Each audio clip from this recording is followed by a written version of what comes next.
Trill. We back again with another episode of Buckle Up with the Boys. Don't forget to like, comment, and subscribe. And strap on your seatbelts, because it's all pedal to the metal from here. And without further ado, your amazing host, Drew Billy.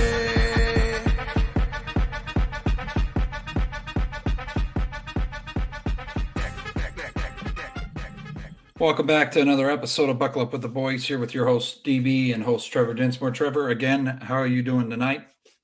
Doing very good, very good. Not too eventful of a weekend, but I didn't really want it to be. Yes. Other than going to a Pirate game, they did win. Yes. They did win. They did good.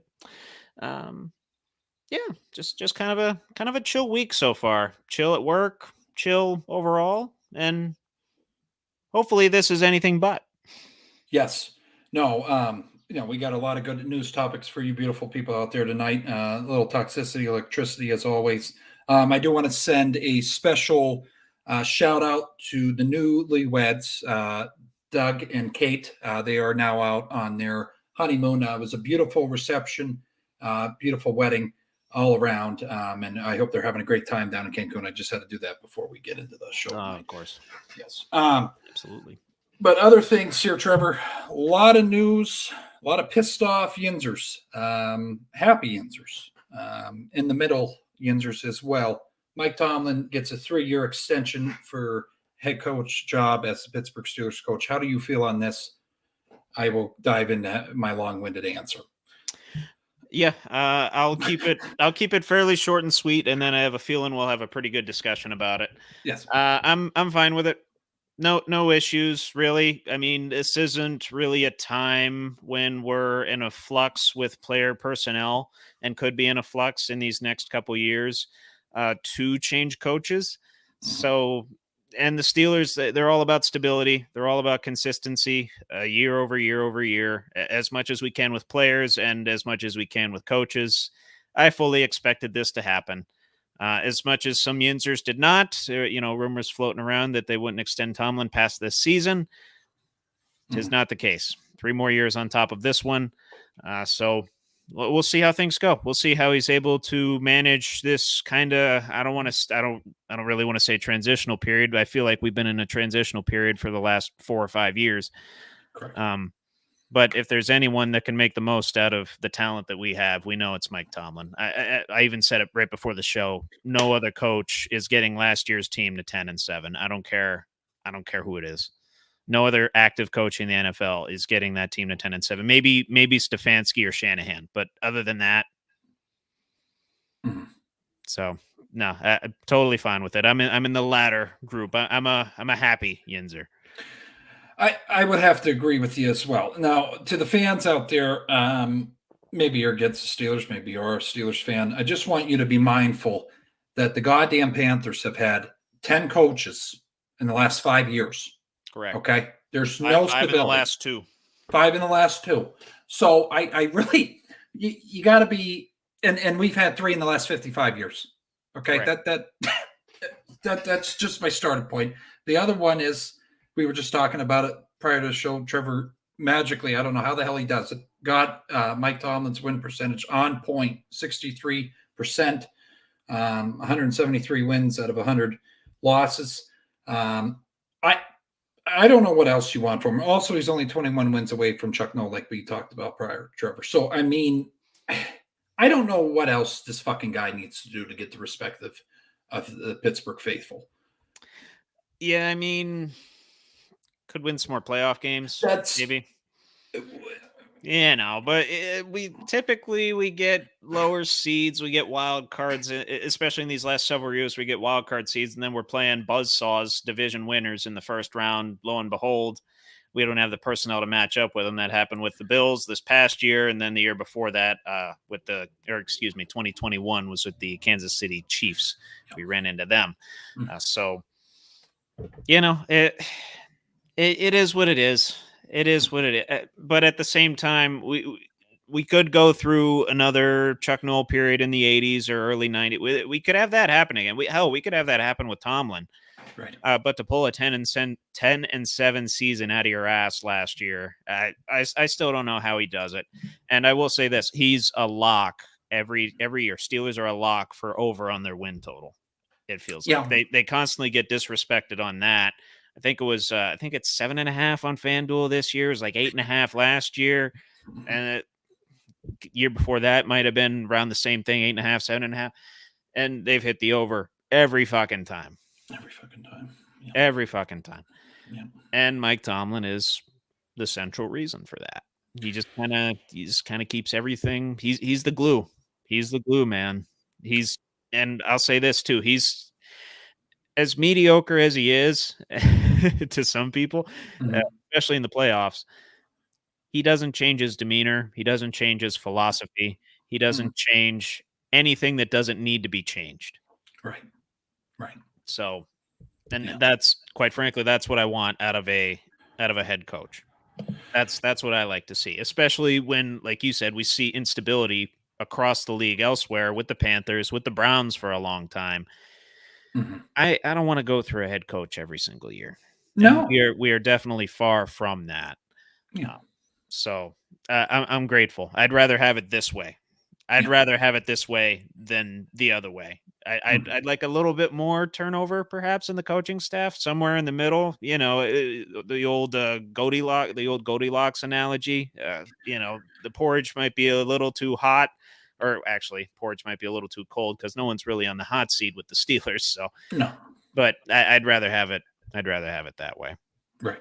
And people said it over the offseason too, Trevor, that Tomlin could be leaving and he was on the hot seat. I don't know. He's a player. Jesus Christ. For a long time, there was rumors floating around that he might go to college, and then a reporter flat out asked him. He's like, and that's where Rich Eisen got his nice little soundbite. Never say never, but never. Yeah. So. I don't think he's ever been respected. Would you say that over his tenure? No, I think he's respected.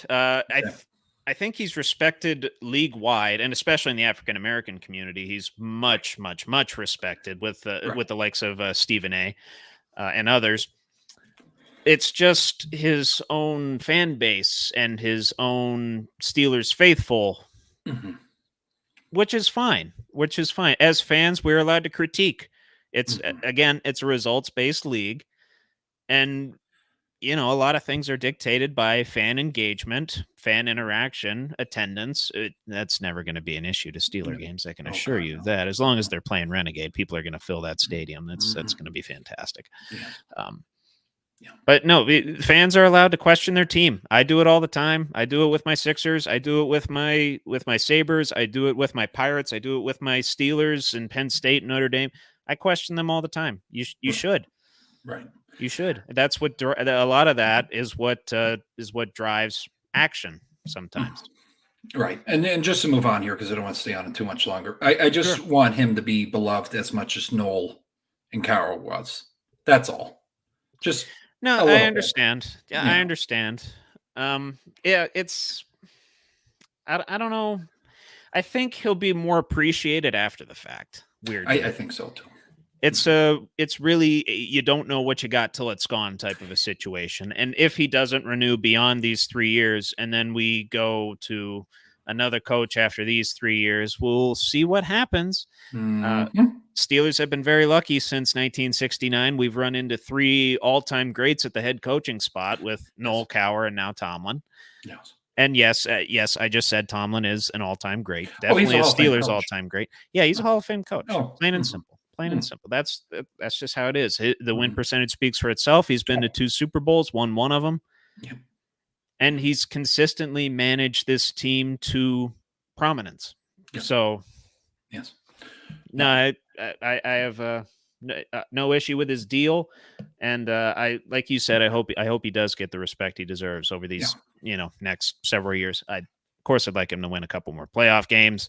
Yes. Maybe start to contend a little bit more, get back to the higher standard of Steelers football, so to speak.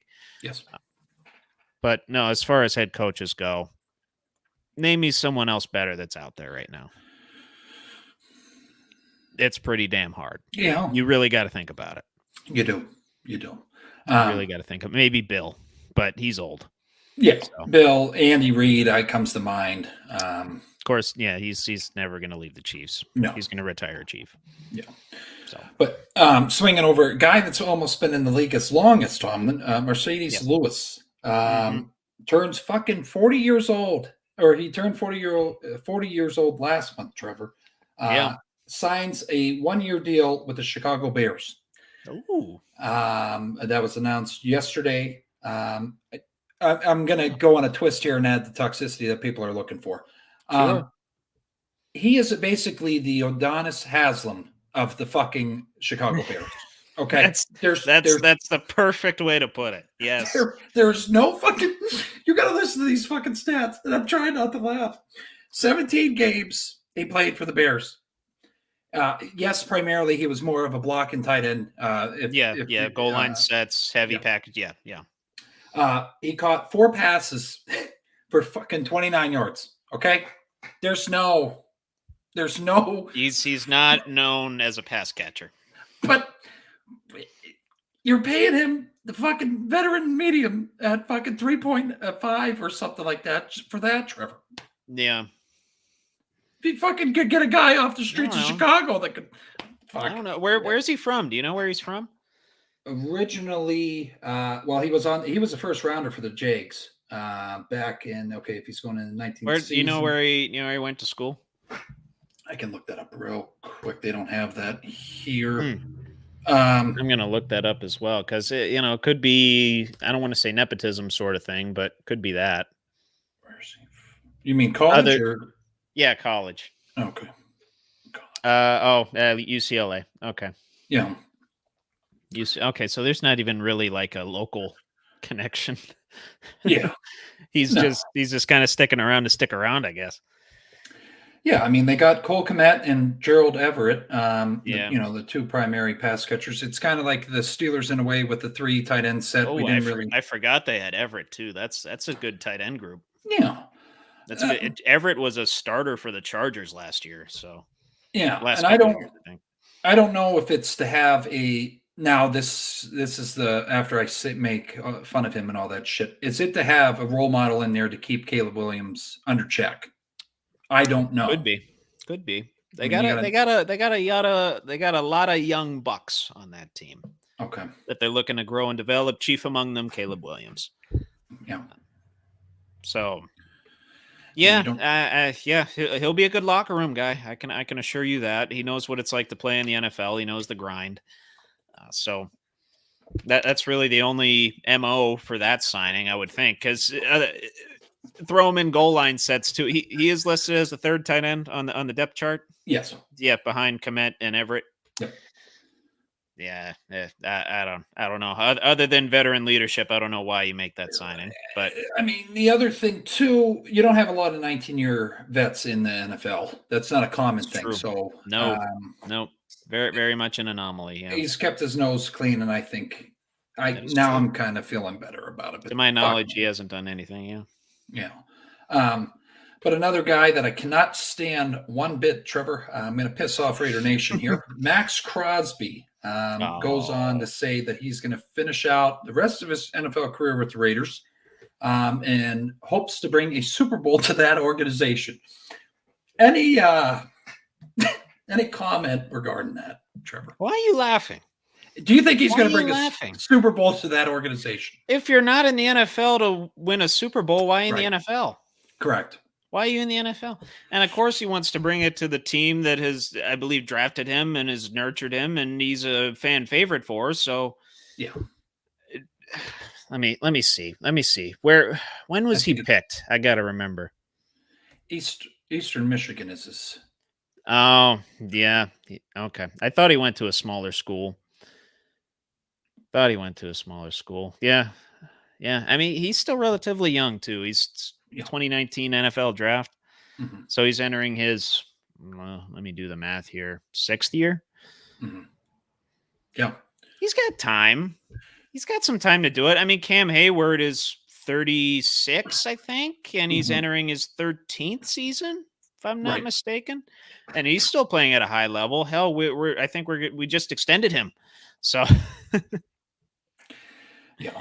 No. But I just got to say, I don't like him. but I do have to respect. He does not take down. He doesn't take a down off. I will give him that. No. He's a fucking animal. I really, and I wish a lot of people give TJ flack when we do comparisons as well. TJ comes, goes in for 3 plays and then he comes out Yeah. for 2. And well, longevity. Correction, we have not signed Cam Hayward yet. I thought we were close last week, but that has not officially happened yet. Okay, we're not there yet. Okay. Yeah. Okay. But seriously, though, if you really look at the nitty gritty of it, longevity-wise, though, I think Watt will outlast him. He could, as long as he stays healthy. Correct. But yeah, I mean, we'll see if he brings the Raiders to Super Bowl. But no, I respect his grind. They got time, and quite frankly, they got the right coach there now too. He's a player's coach, Trevor. Yeah, I mean, he's. In my opinion, that guy has Tomlin potential. Yes. I think he could be very good. Beloved by fans, seemingly beloved by fans, seemingly beloved by his players. And finally, the Raiders get a players coach in there rather than bringing a big name in like a McDaniels or a Gruden. Mm-hmm. Well, oh boy, yeah. My opinion, they should have kept Bisaccia back in the day, but they did not. So fuck yeah. They go and hire the splash guy, McDaniel, and dirty nosed asshole. Lo and behold, he has another failed tenure in an AFC West team. No. But other news too, Jordan Love, first season as Green Bay starting quarterback. Trevor really fucking impressed me. I have to say that first off. Oh, yeah. Second off, he feels, and I agree with him in a sense, I think you don't have to have a number 1 wide receiver. Do you agree with that?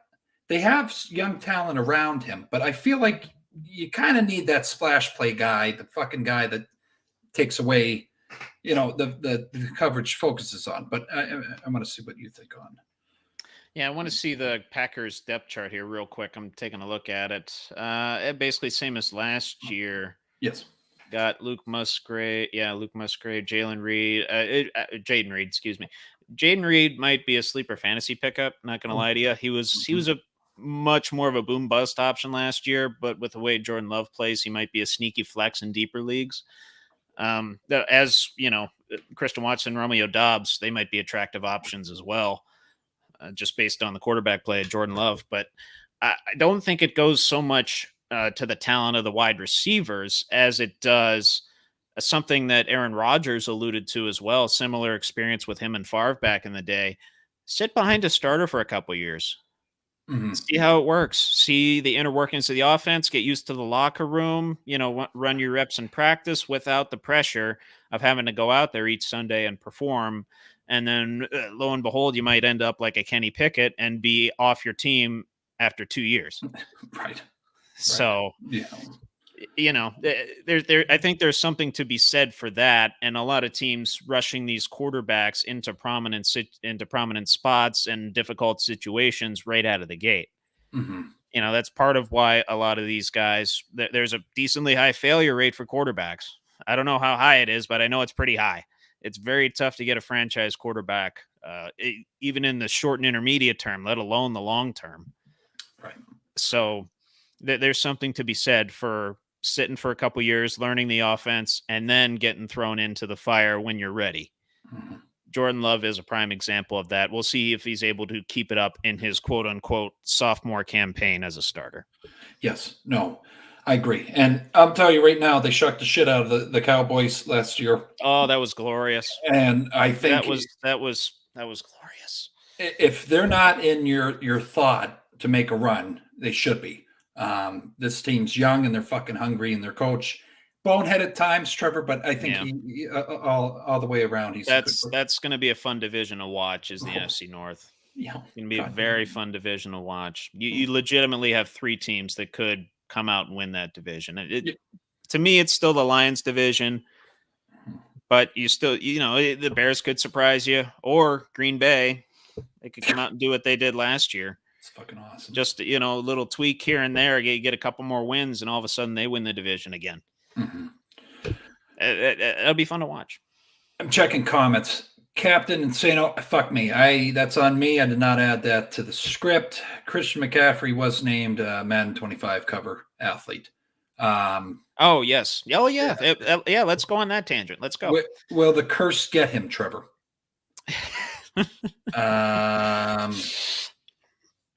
Well, I'll tell you, the worst one to ever get it has to be AB. So AB, not too the Madden curse, not too kind to running backs historically. Sean Alexander being a prominent example of that. Yes. I'll just say this. I probably wasn't going to do this anyway, but now I'm definitely not betting on the 49ers to win the Super Bowl. Oh no. Oh, I think you really need to look at that. Yeah, no, that's to me, that's off the table. That is off the table. Even though they're probably top 2 or 3. I haven't checked the odds recently, but that's off the table for me. Vince Young was that's pretty off bad. the table. I agree with you. Yeah, Vince Young, he kind of had a play style where it kind of screamed one-hit wonder, if you know what I mean. Even with how he played at Texas and even in that national championship game against USC. Or was it I think it was a Fiesta Bowl, or it might have been the same thing back then. I think it was like 05 that happened. But yeah, Vince Young, pretty bad. Will the Madden curse get him? I hope not. But the Madden curse has not been too kind to running backs. So no. Look out if you're drafting Christian McCaffrey. If you have an early draft pick and you're looking at Christian McCaffrey, just something to take into consideration. If I had to predict whether that's going to happen, I'd have to lean toward yes. Okay. Madden curse will unfortunately get McCaffrey. Oh, so we have another comment in here. Doug, you should be drinking martinis and sangria. So I don't know what you're doing, buddy. Jesus, we appreciate. What time is it? What time is it in Cancun? Hang on. No, I'm going to look this up. What time is it in Cancun? I appreciate everybody that welcomes us. Okay, they're an hour behind. It's 7:30. Yeah. Fuck. Yeah. I can't stop it. I appreciate everybody that welcomes us into their homes, their honeymoons, their cars, their grandma's house, whatever the fuck it is. Hell, even if you're taking a shit watching this. We appreciate the mouth open. We appreciate that. But anyways, I have to give a dig to Bills Mafia. I haven't done it in a couple weeks, so now we have to. Yeah, I was gonna say you're due one of those. Von Miller is finally returns to Bills organized team activities. Trevor, he's finally practicing without a brace on the right knee for the first time since suffering a major injury that hampered his 2023 season. Yeah. Do we see? Hold on, what the hell does he say here? I have continued to grind and continued to work on my knee. Do we see him having a splash season here? Maybe he's just going to waste the money that they've given. Okay. He's going to be doing the same thing he's been doing the last couple seasons, which isn't much. Just fucking pom-poms and hanging out. Yeah. Yeah. All right. We didn't stay much on that one. No, it's an easy answer for me. I don't really think I need to elaborate on that. It's gonna be same as last year for him. He's not gonna do a whole lot. Even when he is in the game, don't get me wrong, one of the all-time greats. One of the all-time great Broncos, one of the all-time great linebackers in our game. Father Time is undefeated. Yeah. And time and injuries catching up with Von Miller. So I don't see it out of him this year. Yeah. No. And then the other thing here, Detroit Lions organized team activities apparently got too physical, Trevor. We saw it in a couple interviews that they did at their minicamp last year. And actually, when Campbell first came in, he loves guys hitting each other. He wants that in the practice. He loves big, beefy boys smacking beef. That's what he loves. Yeah. So apparently, it got too physical for the NFL and NFL Players Association. They had to suspend their practice on June 10th and forfeit it because of, I guess, Friday's practice getting too physical on the field. Opinion on that? They're wearing the little honeycombs on their heads. Yeah. What the fuck? They got it. You actually, he has a point, even though he's a fucking psycho to some people. You do have to, your body does have to take hits to get used to it, or you will get injuries. It does. Yeah. So That's his methodology. That's his style. So I mean, Chuck Noll even got in trouble for this way back in the day. Right. You start physical pad on pad. I think it was back then, putting on the pads too early. And that might be interwoven into that as we speak with OTAs. I don't know the ins and outs of OTAs. I just know kind of how the calendar goes. I don't know the rules and the ins and outs of it. Right. But I know at a high level, you're not allowed, like you're alluding to here, physical contact or too much physical contact. Right. This early in the game, that comes more toward training camp in July. That you're, that's when you get the, that's when you get the man on man, those man on man drills. Yeah. Yep. Those are always fun. Those are always fun to watch. Not fun to be a part of. No. And I only say that because I'm a $155 soaking wet. So was not fun for me. Yeah. But nah, that's to me, that's his it. MO. No. And they got a day off. That's how he probably took it too. He's like, "Oh, okay, all right, you get a day off. No fines or anything, right, DB? I didn't see anything about like a fine or forfeiting anything, or just that Monday practice. Yeah, you just take Monday off. I mean, I guess it's like MLK Day. You just get off of work.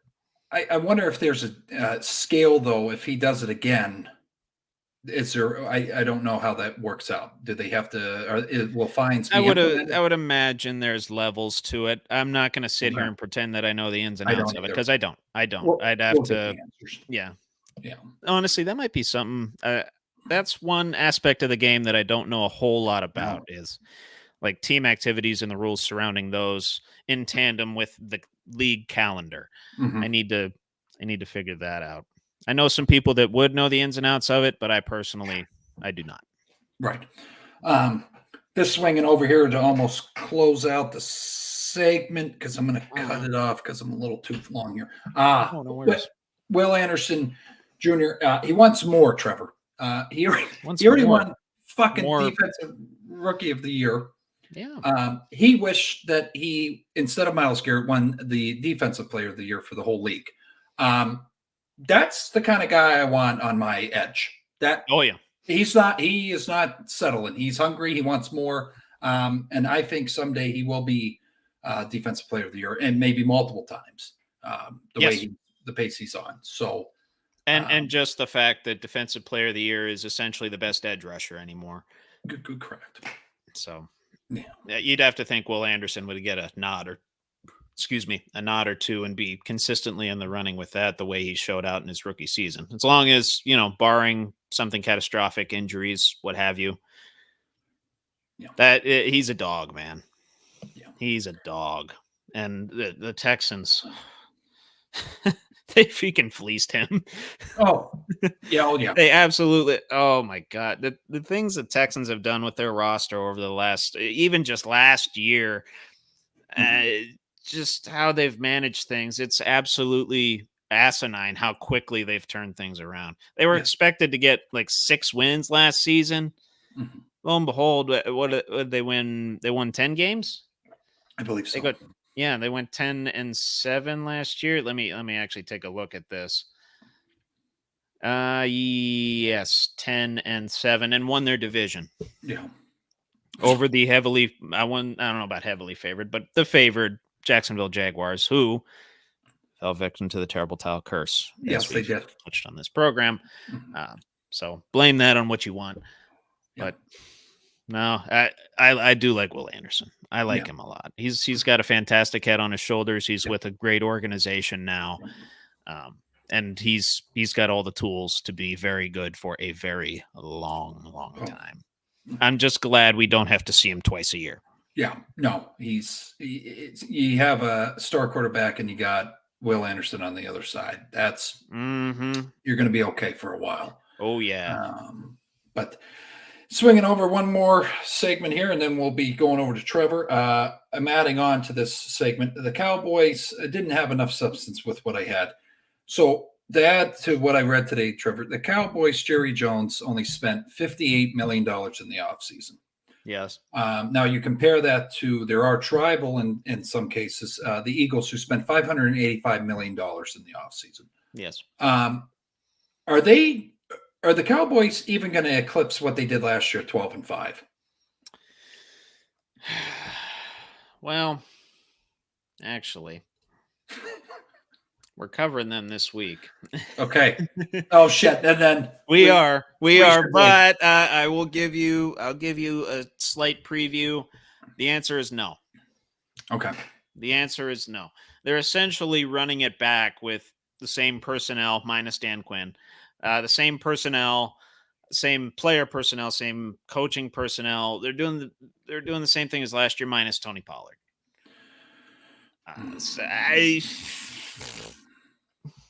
Could they win the division again and be repeat champions in that division for the first time? I think it was since 03, 04. Mm-hmm. Maybe. Okay. Maybe. Will they do anything beyond that? History says no. Mm-hmm. I'm going to go with history. Okay. In order to look toward the future, you must confront your past. And Yes. the Cowboys have confronted their past for 30 years. Mm-hmm. And it's been glorious. Mm-hmm. But no, that's all I had on this side of things. We're going to swing over to Trevor. I didn't know what we wanted to do first, Trevor. Yeah, I was just going to go straight into my news as well. Continuing with the NFL, Darren Waller. Okay. I don't believe he's made this official yet, but rumored to be retiring from the NFL at age 31. Not too productive a season last year with the Giants. Kind of an injury-ridden last couple of years for him. But actually, well, I believe he has made this official. I don't know if he's had like a press or anything with this, but he's made like multiple announcements about it. He's kind of cited a prolonged lack of passion for the game over these last couple of years, which, makes sense with the substance abuse issues and the injury issues that he's been dealing with over these last several years, on top of being a member of the New York Giants organization right now. I can understand. I can totally understand. And for their money, the Giants, they save about $12 million in cap space due to him being a post June 1st cut. But a little bit on his story, and it's really kind of it should be viewed more as a success story than it is like what could have been. There is elements of what could have been to this, especially early on in his career. But to me, I view it as a coming of age and a success story for Darren Waller. So a little bit on him. He was actually selected by the Ravens in 2015 as a wide receiver coming out of Georgia Tech. Then, of course, for a couple years there, struggled with addiction, substance abuse, alcohol abuse for the first couple years of his career.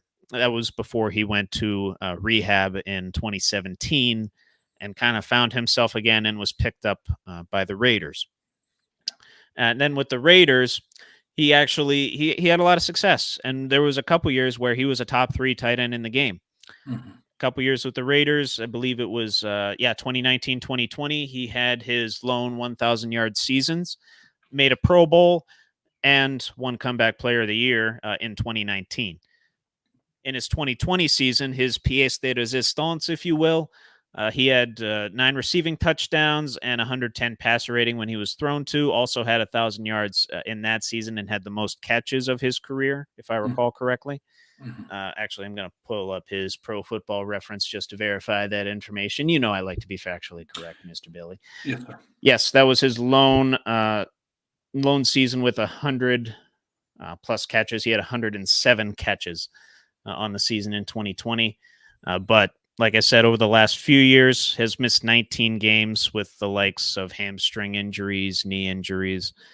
And now, like I said, being a member of the Giants organization, that's a de facto injury in my view.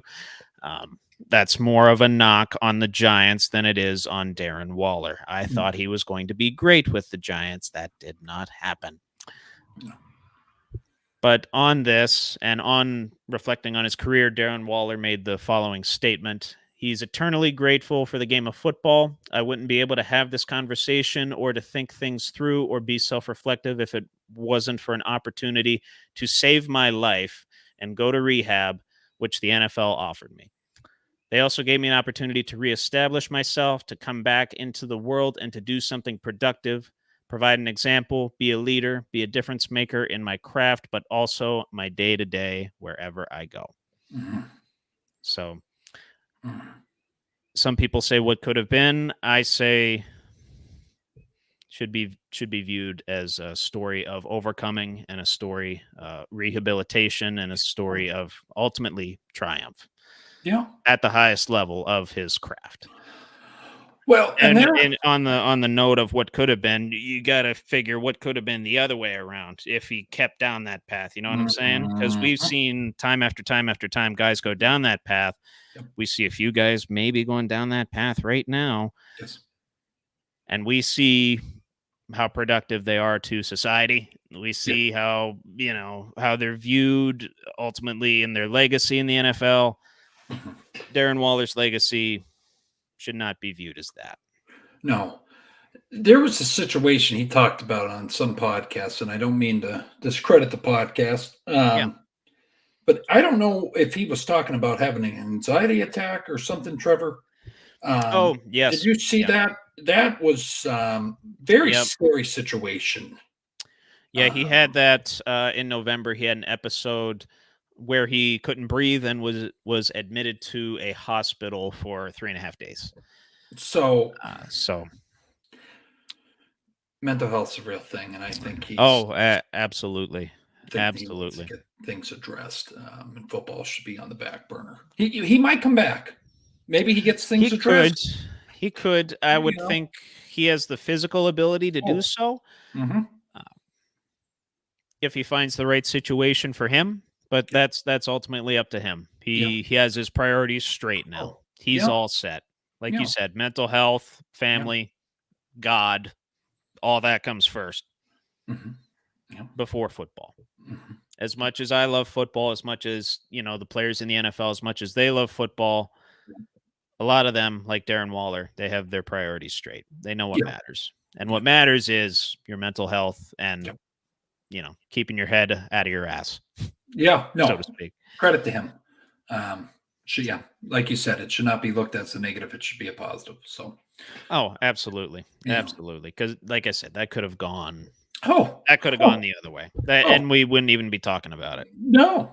God damn it. Yeah. So, but he lived out his dream, performed at the highest level, and like he said, was a leader, difference maker. And ultimately got to live out his dream. So, amen. Good for that guy. Yeah. Good for that guy. Going from that to a bit more controversial of a topic. Okay. Yeah. This one we're going to talk about for a little bit, and something person we've been talking about for quite a while on this program. I think you know where I'm going. Yep. Caitlin Clark. Yep. Caitlin Clark. Left off the Olympic team, but, the likes of Brittany Griner, who's only played in one NBA game this season and scored 11 points, was admitted onto the team. Interesting. Well, never.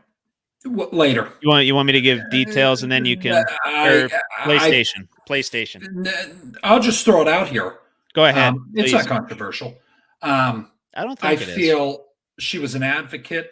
I'm not against it. I don't get it. If I did not know that she made it on the team instead of Caitlin, that kind of pisses me off. But also what that girl went through was a freaking disaster. So that was horrible. Hats off to her that she even wants to travel overseas, Trevor, to play basketball again. I'm just going to be quite honest on that. They're going to a friendly country this time. They're going to Paris. France is still though. Yeah, I know. I understand. I wouldn't leave the country ever again. I'm just going to throw that. Yeah, no, it'd be dicey. Yeah, it'd be dicey. Sorry, I didn't mean to interrupt. Yeah. No worries. Just to kind of give more details on the situation. The likes of course, Colin Coward and what is it? Excuse me. Paul Pierce, Joy Mhm. Taylor, Mhm. everyone pretty much universally concluded that the U.S. Olympic team dropped the ball here, or USA Basketball, Oh, who yeah. selects the team. They dropped the ball here. Mhm. Of course, I tend to agree with them. But I did want to offer an interesting perspective from one Nick Nurse, who was a guest on Colin Coward's show. And he said the following. He said it Mhm. was good and bad. Of course, goes on to say, I can't believe it because I agree with you that the ratings, just everything continues to roll on as she's with the team. It makes financial sense for her to be there. I'm going outside of Nick Nurse's comments That's now. okay. Obviously, it makes financial and marketing sense for all the obvious reasons. That makes sense to have her on the team. But Mhm. anyway, Nurse went on to went on to say, I'm almost happy for her too. I think the amount of pressure that she's been under, taking that team from Iowa to the national championship twice, that has never been there at all. At least she doesn't have to have another ramp of incredible scrutiny and pressure. So, one way to look at it while still emphasizing USA Basketball, you done fucked up. And you keep throwing to the wayside this coveted piece of your sport, not Mhm. just your league, your sport, and of basketball as a whole. Mhm. And for her part too, Christy Sides, the head coach of the Indiana Fever, said shortly after that Clark told her that a monster was awakened when they left her off the U.S. Olympic team, as evidenced by a 30-point barrage from Caitlin Clark in the Fever's win on Friday over the Mystics. They won 85-83, while Clark sank 9 threes on them. Yep. She did follow that up with a 10-point effort. I forget who it was against. The Connecticut Sun. I believe that game was a couple days ago. But we're starting to get glimpses of how good she can be. Yeah. She still leads all rookies in points per game, even though the team, as of last night when I was looking this up, sitting at 3-10. Yeah. So Not very good. she's still making headwaves, and obviously she's still getting all of this attention, still getting all of this publicity. Why USA Basketball doesn't want to capitalize on it, Mhm. even if she's not right for the team. Mhm. There's been multiple examples in years past that, maybe the guy wasn't right for the team. Guy didn't have the stats, perhaps. A Christian Leitner, a Jaylen Brown a couple years Yeah. ago, if you will. Mhm. Mhm. They weren't necessarily, they weren't going to light the world on fire. But guess what? They're getting eyes on your product. They're getting eyes on the Olympics. Trevor, I don't think I've put in a second's in this early into the show. So I just Yeah. gotta voice it before I lose my shit. Okay. This is, I'm not saying the team that's going over there right now, but just imagine, just want to throw this out here. I'm not saying that this team that's going over to Paris is even close to the degree of talent or Hall of Fame Yeah. status, but just think the dream team without Michael Sure. fucking Jordan. Yeah. Just think about that. Mm-hmm.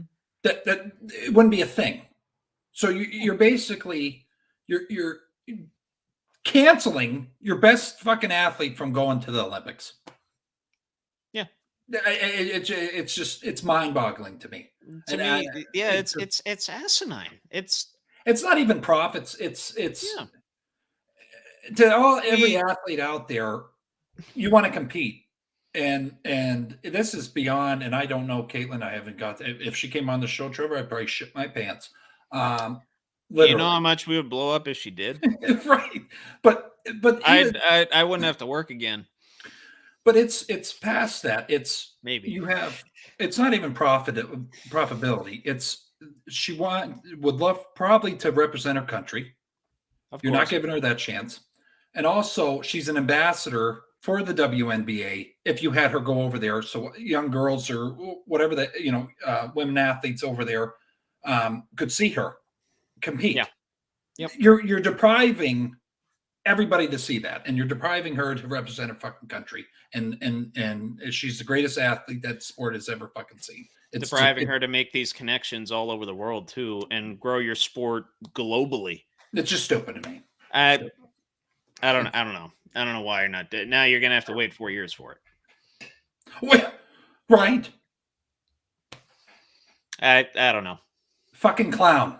That guy should be fired at the end of this fucking whatever. Oh no, I tell you who it was. It was the Team USA, the Olympic Selection Committee for USA Basketball, likes of WNBA legends Dawn Staley, Simone Augustus, Delisha Milton-Jones, Jennifer Rosati, and Bethany Donovan. And I was just reading that off of TikTok. It was just why my head was down. And I will just say all of those women have one thing in common, and I think you know what it is. Well, right, and the other fact is that you can't. God damn. We're not. Don't worry. We're not going to go there. But right. No, leave it to the viewer's imagination. Right. But what that thing in common is, and perhaps one of the motivators for leaving her off the team and putting Brittany Griner on it. Yeah, I don't know. To me, it's weird. It's not even, and I said it last week, and I've said it to others, through conversation. It's not even that. Look at the fucking talent. Look at the ability. If you want to be blind to that, that's fine. Yeah, I'm done. That's all I have to say, Trevor. I'm so pissed by all means, when your league goes into default, when her career is done. I mean, fuck. Fine, whatever. That's just stupid. I agree. Most people tend to agree. I didn't know it was to that degree. I thought there was, but yeah, we're good. I'm good. I'll say more later. You sure? Okay. Yeah. No, we'll be on for a few hours later. We'll be. Oh. Mm-hmm. Yep. We'll have some words that we can't say on the air. Venting. We'll have some words venting. Mm-hmm. Venting. A lot of venting. Absolutely. Then just a little nugget on the antitrust settlement that the NCAA recently reached with its athletes, paying out $2.8 billion in antitrust settlements in the form of back damages to NCAA athletes that have been the NCAA has profiteered off their name, image, and likeness. Uh-huh. One team that was very beloved, largely due to who was coaching this team, the 1983 NC State Wolfpack. Talking about the basketball team that won the national title on a last-second buzzer beater, by Lorenzo Charles. Amen. Yeah. So a group of people from that team are suing the NCAA, seeking, I want to get this correct, seeking reasonable compensation for their use of the name, image, and likeness of the NC State Wolfpack during March Madness. And of course, we see Valvano Jim Valvano running around and an absolute enamorment, if that's even a word. Mm-hmm. We see that every single March Madness, and apparently the athletes that were a part of that have not seen a dime for that. So let me tell you right now, that guy, I get emotional when people bring him up, Trevor. His speech and his battle against cancer. I know. Mm-hmm. Give him the fucking money. I'm not even that. What gets me about that speech too Mm-hmm. is that he was almost debilitated before he got on stage. Yep. And when he got on stage, he just lit the not only the room, lit the world on fire for a solid 10, 12 minutes. Yep. And his family should get fucking money. Because it's him running around. I don't disagree. Disagree. They're not a part of the suit. Okay. There are, 10? Is it 10 players? Yeah, 10 players from that national championship team that are a part of the suit. Okay. I'll read them off for you here. Thurl Bailey, Alvin Battle, Walt Densmore, Tommy DiNardo, Terry Gannon, George McLean, Cazell McQueen, Walter Proctor, Harold Thompson, and Mike Warren. And I will note that Derek Wittenberg, the guy that shot the air ball that landed in Lorenzo Charles' hands, is not a part of this suit. Okay. And Lorenzo Charles, unfortunately, not a part of this suit either. He passed away 2011 in a bus crash on I-40 in North Carolina. God bless him. Jesus. God. Yeah, damn it. that was the. Hmm. I don't remember hearing a lot about that. That was a long time ago, but yeah. yeah. But, just one of the many sub-suits that the NCAA could face with the evolution of NIL and with the doors that were opened with this $2.8 billion settlement. Good. Might be the first domino to fall. So just keep a your lot eyes of- on that.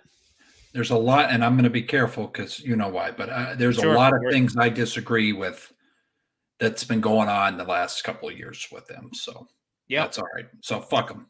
Go ahead. Yeah. No problem. No problem.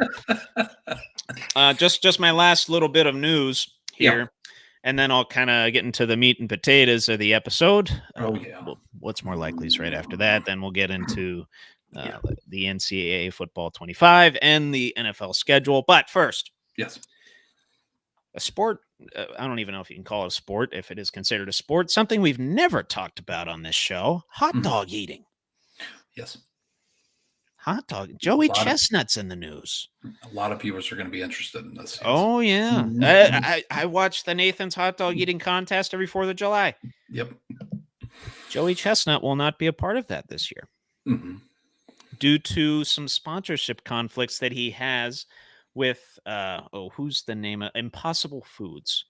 So basically, Nathan's will not allow competitors to be sponsored by rival companies. And Impossible Foods, they are a plant-based hot dog company that, of course, rivals Nathan's. They sponsor Joey Chestnut.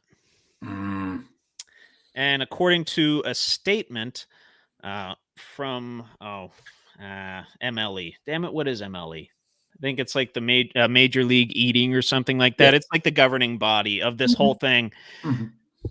Allegedly, they went to great lengths to bend over backwards to accommodate Joey Chestnut and this whole sponsorship thing to try and get him to still be able to compete, but it ultimately just came to a head either today or yesterday, and Chestnut will not be participating in the event this season, meaning his streak of 8 consecutive Nathan's Hot Dog Eating Contest championships will come to an end, and even proving so how, I guess, competitive and headbutting that world can be.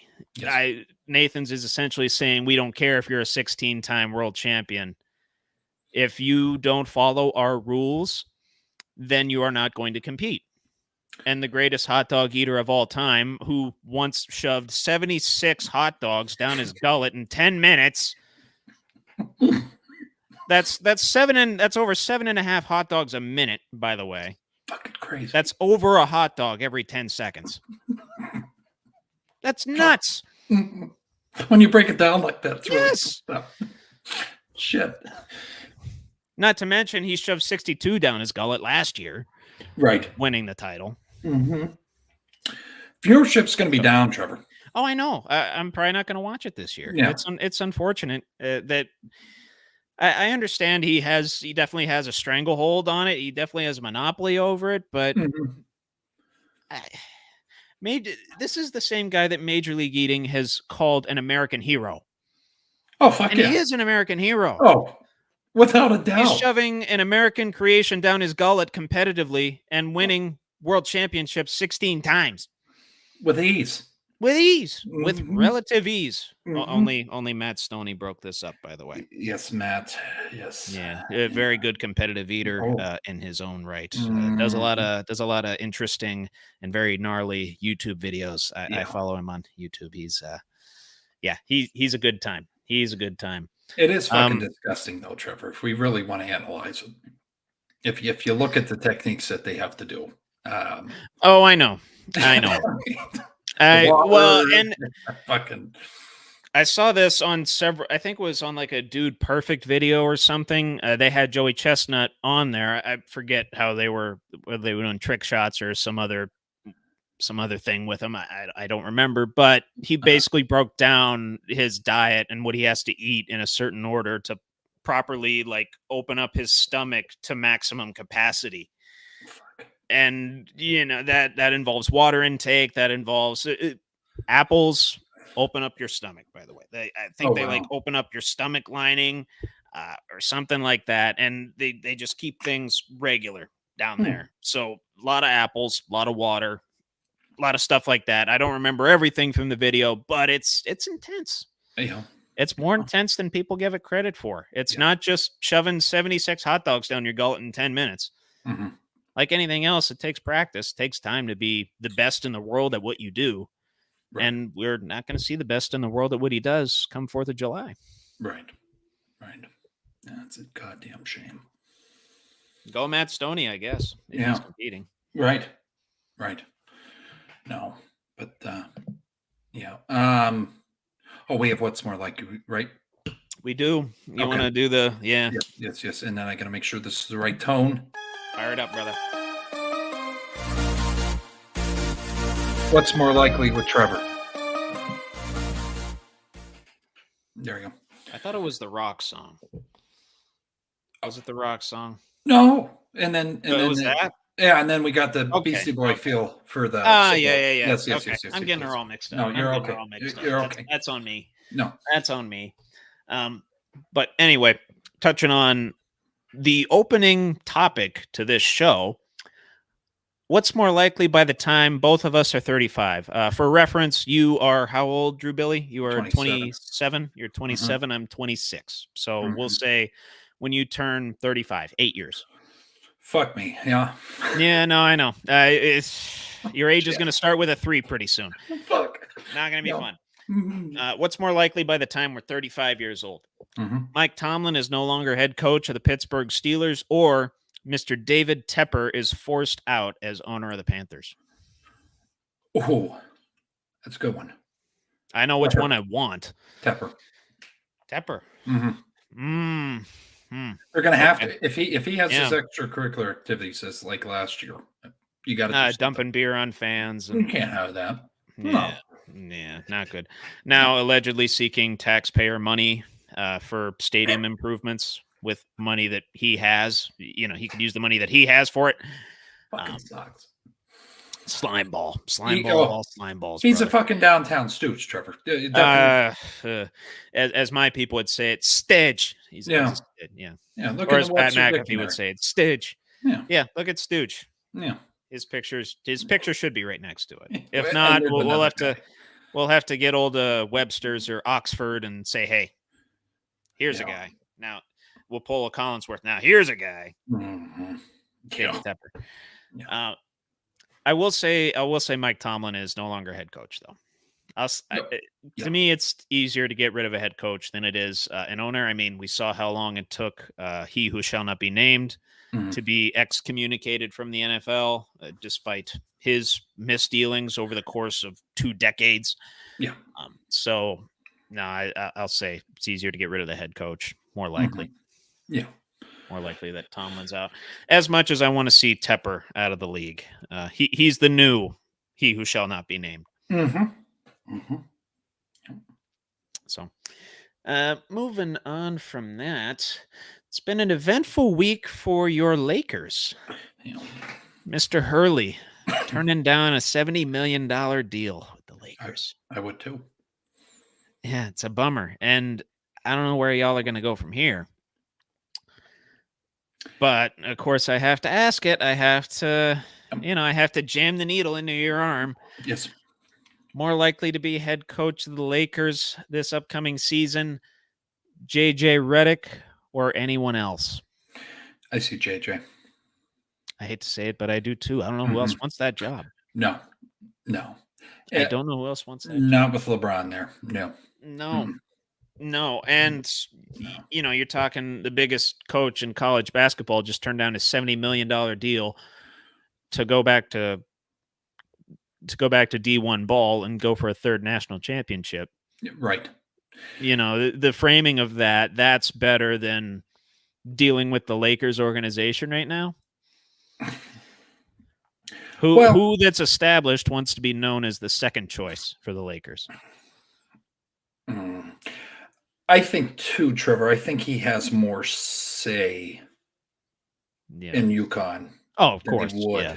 I think you lot have more sway, a lot more influence. Well, you got Jeannie Buss, you got whatever the fuck his name is. He's your other GM, LeBron James. LeBron James, but Robert Plinka. I think he's an ass. Yeah. You've spoken very ill of him in our PlayStation chats, yes. Yeah. I don't want to say why I hate him, but no, I know. He acted like he was Kobe's best friend. Yeah. Whatever. Okay. Yeah. Move. Yeah. Yeah. JJ Redick, though. Yeah. JJ. Okay. Yeah. Okay. So Celtics dominating the finals so far. We kind of discussed it right before the show. Only one guy's really shown up for the Mavs, and that's Luka, as we all expected. But we knew they were going to need another guy to step up, and he hasn't really stepped up yet. No. We'll get to him here in a second. But I wanted to ask this first. What's more likely over these next finals games?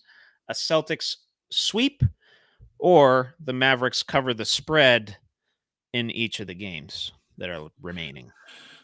They're favored, as of when I checked last night, favored by 1.5 on FanDuel. I don't know if that line moved or not, but they're favored by 1.5 at home. I think their next game is it Thursday? I think so. I don't think it's tomorrow. Yeah, it's Thursday. Tomorrow I think is NHL. No, tomorrow is NBA. Thursday's NHL. I think. Okay. Trevor, I'm going to have to go with the second half. I cannot any positive thing towards the Celtics now. No. Okay. No. That's fine. Fuck them. That's fine. And I guess for the record, the spread is 2.5 per ESPN bet. So a different source. 2.5 to the Mavs. Yeah. So very close. I'm hoping for that as well. And I would think the Mavs get at least one game out of this. They were on too hot of a run to not. My opinion. I mean, I know how damn good the Celtics are, and they're proving that right now. But yeah, I have to say this. I'm seeing, and if you're a Jason Tatum fan, I'm sorry, but he is not. Drew Holiday is stepping the fuck up. He is just so, and I think you called that 2 weeks ago. Yeah, I think I brought up his NBA Finals MVP odds. Could see that. I'm guessing we can look after the show. I think that was when they went down because he's just balling the fuck out and playing hard defense. Well, I'll tell you what. I'm going to look this up right now just because I'm curious. Okay. I'm genuinely curious what the odds are on Finals MVP now. How they've shifted, if at all. Give me a moment while I look this up and click into FanDuel and scroll over to. Come on, where's the awards? Oh, this is just the game ones. This isn't okay. Here we go. Drew Holiday is at plus 500. God damn it! Should have put it in, Trevor. Fuck me. Should have put it in. And I want to go back and see. Where was he? Oh yeah, I brought it up last week. Mm-hmm. He's at plus 7,500. Yeah. Last week. Went down 7,000. Are you fucking kidding me? Yep. You want to talk about hell, you could have gone on a Bet's trading market and put that in. You'd be swimming in it right now. You'd have made a good bit of cheddar, even on a small nominal type of a bet. Yeah, that would have been good. Yeah, that would have been good. Mm-hmm. But yeah, I think we both went Mavs on that one to cover the spread rest of the games. I'm good with that. And for the record, Celtics 4-0. This for the series score is at plus 270, or at least it was when I was looking all this up last night. But on to the guy I wanted to talk about, and a guy that really hasn't delivered so far, as we touched on before the show, hasn't made a 3 yet, and I think has a combined 26 points in the 2 games, somewhere in that neighborhood. Kyrie Irving. Yep. Guys like Derek White are outperforming him in some aspects. So I got to ask, is it more likely that Derek White scores 30 plus in any game, or more likely that Kyrie scores 40 plus in any game? You get that playoff Kyrie, though. Ooh, That's what I mean. He can switch it on, but the Celtics are just shutting him the fuck down right now. I'm going to have to go with Derek White. Because You like Derek White? the shared scoring with Luka, I don't see Kyrie going over 40. Yeah, I was going to say there's a lot of internal point cannibalism. There. Right. Yeah. You got two alphas. That's just well, I mean, you have that on the Celtics too, Brown and Tatum, but it's Tatum looks like he's focusing. I did not watch the game, Trevor, and not a long-winded comment here, but he's kind of more focusing on all-around ball. You did have 18, I think, 9 rebounds, 6 assists, or whatever. So I mean, that's encouraging. But fuck, man, you got to score. I know. Get in there, but whatever. I'll go with Kyrie though, because he can turn it on. Okay. He can turn it on. And for the record, White scoring 30 plus in any game, plus 1,700. Irving at plus 1,400. I mean, if you get him going, get the fuck out of the way. You could get out of my way. Or if he starts draining those contested threes, look out. Yeah, it's a beautiful thing to observe. Yeah. As much as I don't like that flat earthing son of a bitch sometimes. No. He is who he is, and he's great at what he does. So he's shown he can turn it on before, and he could do it again. He's a Hall of Famer, Trevor. He doesn't need to do much. Yeah, and on top of that, he went to Duke. Yeah. Fuck the Blue Devils too. Yeah. Anyways. I hate Christian Leitner. Yeah, me too. Great documentary though. Stuck up asshole. He tries to come off as passe, but he's a dick. Yeah. Anyway, touching on baseball real quick before we circle back to football. Yep. Aaron Judge on a tear. Could be on pace for 60 plus home runs again. Yep. And the Yankees, they're with Juan Soto. They're going off, dude. Yeah. And they don't even have odds to make playoffs anymore. That's how good they are. Yep. So I got to throw this out there, though. Orioles, they did win the division last year. There's been discussions, yes. And they have a pretty deep team similar to last year. Pretty good all-around team that could maybe, if they get hot, catch the Yankees. Yes. So I'll ask you, what's more likely? Judge hits 60 plus again this season, or the Orioles find a way to get the 1 seed in the American League? Judge all the way. Judge? All the way. Okay. I'm in agreement. I'm in agreement. He's on a fucking straight stretch now, buddy. He's ready. Yeah. Yep. Yep. Both. Yeah. Pretty short conversation there. Nothing. Not much else needed, huh? he's one of the greatest athletes of our era. So. Yeah. I mean, it's a little bit more favorable to bet on the individual as well, rather than on the team. As good as the Orioles are, and surprisingly, they don't have that long of odds to get the number 1 seed, plus 370 as of last night. Judge plus 280 as of last night to hit the 60 plus home runs. And I think he was somewhere in the neighborhood of like plus 600 to get 65 or something. So he could break his own record the year after it got broken. Good Hall of Famer already, Trevor? Needs a couple years yet. Okay, fair enough. Needs a couple years yet. Dealt with a lot of injuries so far. I'd like to see some longevity. Okay. I'd like to see some longevity and consistent play over that. Okay. Yep. On his way. On a good trajectory for sure, though. Of course, with the baseball writers, you never know, though.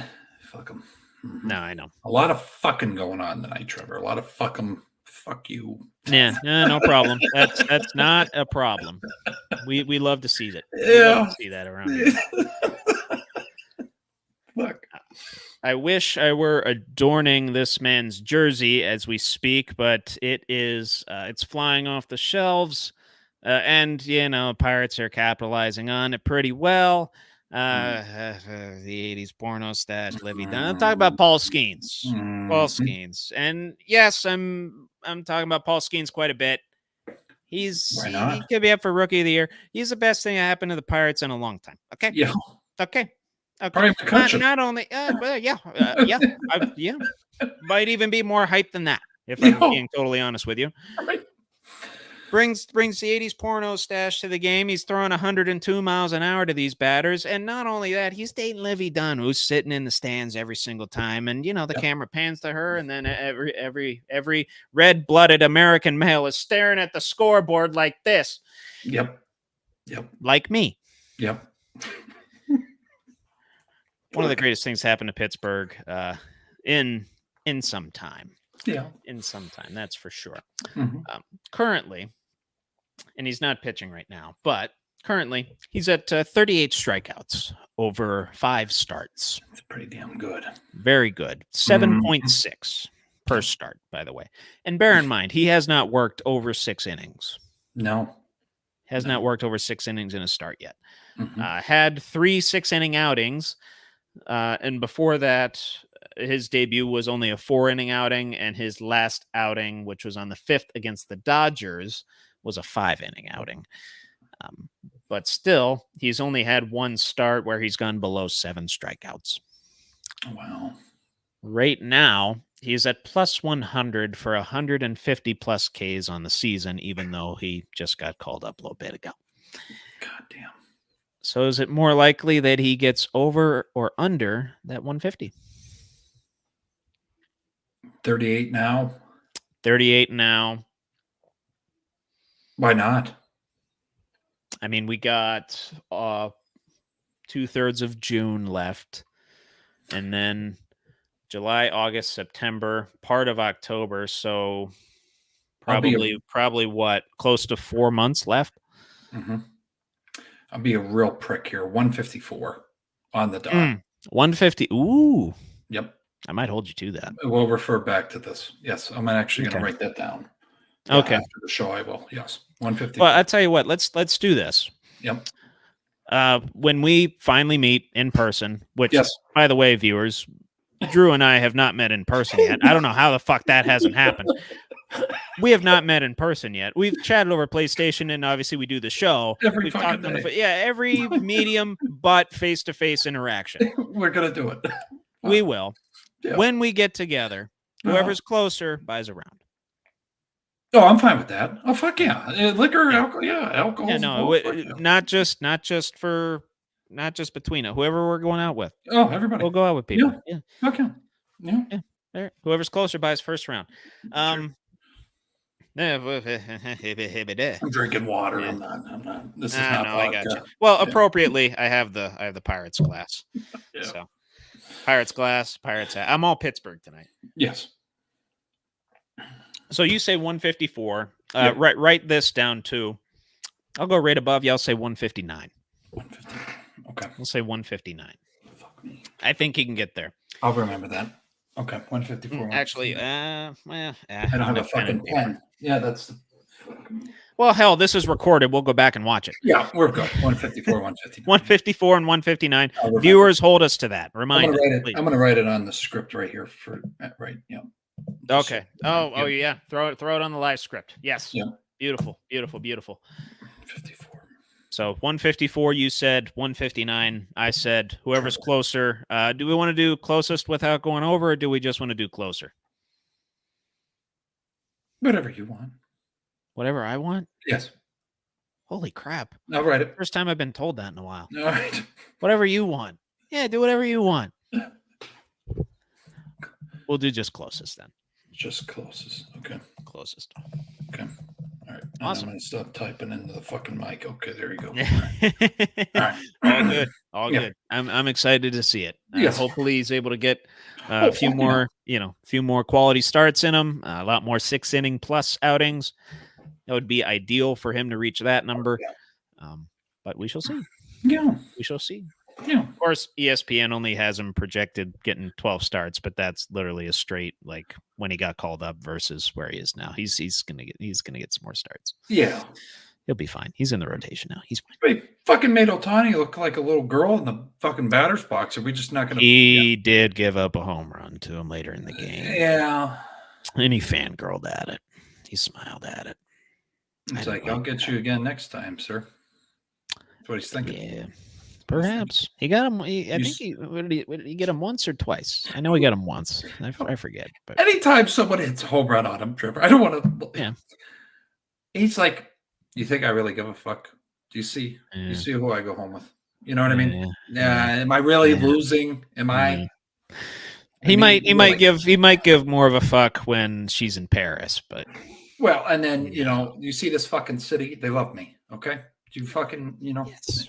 We got him till 2030. Fuck. We got him till 2030. They love him. Yeah. God, you can't walk down the street without someone fucking Yes. I don't think he can go out in public if I'm being fuck honest. no. He'd get swarmed. And Uber Eats or whatever, personal assistant. Yeah, he ain't shopping. No. Uber Eats. Yeah. Under a Phantom account, Yeah. Oh, fuck, need it. You have to. You have to. Almost need to, or have Livy do it. Yep. Livy do it, and then Livy Dunn answers the door to the Uber Eats person. The Uber He Eats shits person. himself. Yeah, Uber Eats person goes like this. Fuck. Is Paul here? Paul back here. Where's Paul? Nah, in reality, they probably do the drop off at the door. Yeah, right. Option, notify it, take a picture when it's here. Yep. Whatever. But anyway, that's all I got for what's more likely. We ended on a very lively note there, and I think that's a good way to flow into License to Sicko.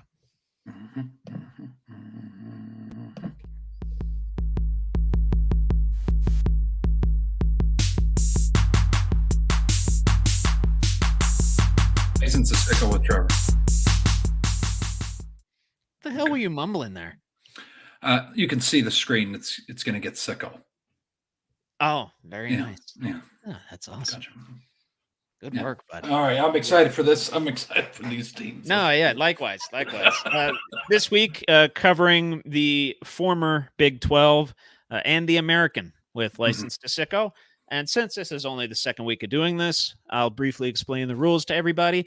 So, of course, NCAA Football 25 coming out July 19th. I believe it's July 14th for the pre-order if you get the deluxe version, or I think there's a version above that, but I'm probably going to just get the deluxe. That's just me. It's $100. I don't know if I want to pay more than $100. But so in anticipation of that, of course, they're going to have this dynasty mode where you can play as any team and take them through several college football seasons, like franchise mode men. You can take them through several college football seasons. So we're covering each and every team and ranking them based upon how sick it would be if we were to take them in dynasty mode to win a national championship, rating them on a scale of 1 to 10. With, of course, the scale being from 1 to 2, you're perfectly healthy. From 2 to 3, you got some migraines. 3 to 4, a prolonged common cold. 4 to 5, you got a fever. 5 to 6, you got a little bit of a wine hangover going on. 6 to 7, you got food poisoning. 7 to 8, we got the flu. 8 to 9, kidney stones. And 9 to 10, plague. Yeah. And we're just going to go division by division each week. Going to be covering multiple divisions in some of these weeks just because of the timing of it. But and we're just going to run them. We're just going to run through each of these and to see how sick it is in our respective opinions if a team would win the national championship in dynasty mode. Yes. And for reference too, again, sicko by our definition, not the Webster's, not Oxford's. This is buckle up with the boys' definition. Yes. A hardcore fan to the point of sadism, sheer madness, or sexual arousal for college football watching, analyzing, betting, and/or game picking. And again, your examples are that East Coast Pac-12 fan, former Pac-12, that would stay up, till 1 or 2 in the morning watching games, or one that swears by Tuesday night Maction. Good times. Yes. So we'll run through the American first. Some interesting teams here. We got a service academy in here too. A lot of decently high tier bowl games and some New Year's Six bowls for these types of teams, and kind of a lot of teams that are thrown in, say, pick'em leagues. Yeah, because the games are always so close and very competitive. But running through the former American, and to touch on this again, this is pre-alignment. So we're going off of last year's division structures just to make it a little bit more segmented as we go out through the weeks. Yep. Because if I were to go on the Big Ten, we'd be covering like 20 teams. Or more in just one division. So I'm splitting it up according to last year's divisions. Yep. So starting out, we got in the American SMU, the Mustangs. I have them, and I will say this too. I did these last night. I ranked all these last night. I have them at a 4. I was 5 popped in. 5? Yep. Okay. Yeah. Cool by me. What the fuck's with the segment, Trevor? But some reason Digits just fucking. No, that's how I did it. Was okay. 4, 5, 10. Yeah. Just based on if I follow the team, if they've done well for me in my pick'em leagues, and Yeah. Next team on the list, Tulane, the Green Wave. Now, personally, I'm a Green Wave guy. I like the Green Wave. I really don't care about them. No offense to anybody that does. No. I'll give them a 4. Just be nice. 4. Oh my God, I got him at a 10, buddy. I don't know. I love the Green Wave. I don't know much about them. They're no, just, no. Okay. No, you'll have to follow them. They got an up and coming program. They're really good. Okay, all right. Well, I like them. They kind of they're not like top tier collegiate football for Division I, but like a tier below, just kind of on the cusp, looking to break through that glass ceiling. So, but anyway, moving on down the line here, another team that not really on the level of Tulane, but an interesting team to follow and to pick and to bet on their games. UTSA. Texas San Antonio. That's who that is. Oh, that has to be a fucking 10. Oh, 10 for you? I got it. 9. Yeah. Okay. Yep. It's like a branch campus, I think, right, Trevor, in a sense? I'm not sure. I believe they're their own thing. They're their own. I believe didn't know if it was a sub. Okay, yeah, it's still cool because they're not that big of a school. No, they're not big. I don't know the enrollment numbers, but I know they're not terribly big. Okay, yeah, that would be cool. Yeah, fuck yeah. Oh. Fuck yeah. Going on down the line, we got Memphis. Fuck. 6. 6. I had them at a 7. Okay. 7. So not kind of just there. Another team. So running through the first 4 with SMU, we only got a bit of a fever, food poisoning for Tulane. We differed hard on Tulane. Sorry. That's okay. And then UTSA, we're pretty simpatico. We got the plague there. And then Memphis, pretty simpatico as well. We got food poisoning with that one. On to the next, USF, Southern Florida. Like them in basketball a lot. I got to say that. Likewise. Due to that, I'm going to give them an 8. Okay. Yeah. I got them at a 5. Okay. Not a huge fan of the football program. But on to the next, the Rice Owls.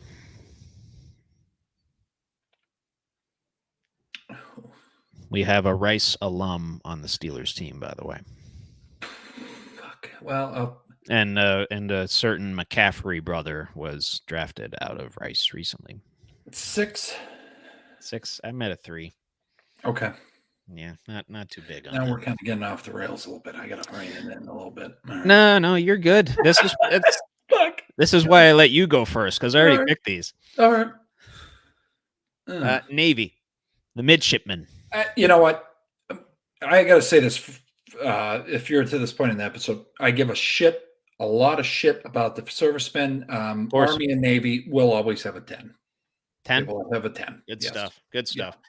So I put them at an 8 only because for several years they just ran the triple option down Notre Dame's throats and made our lives I don't want to say a living hell, but difficult for a little bit. Right. But of course, Service Academy, if I go anything lower than an 8, it's not going to be pretty. No. Not going to be pretty. Yeah. I might get some comments. I might get some DMs. I might, it might not be good. Might not be good. Might not be good for the show if I go lower than 8. So, well. North Texas is next. Let's give them a 5, Trevor. I mean, I had a 5 as well. I was just kind of meh.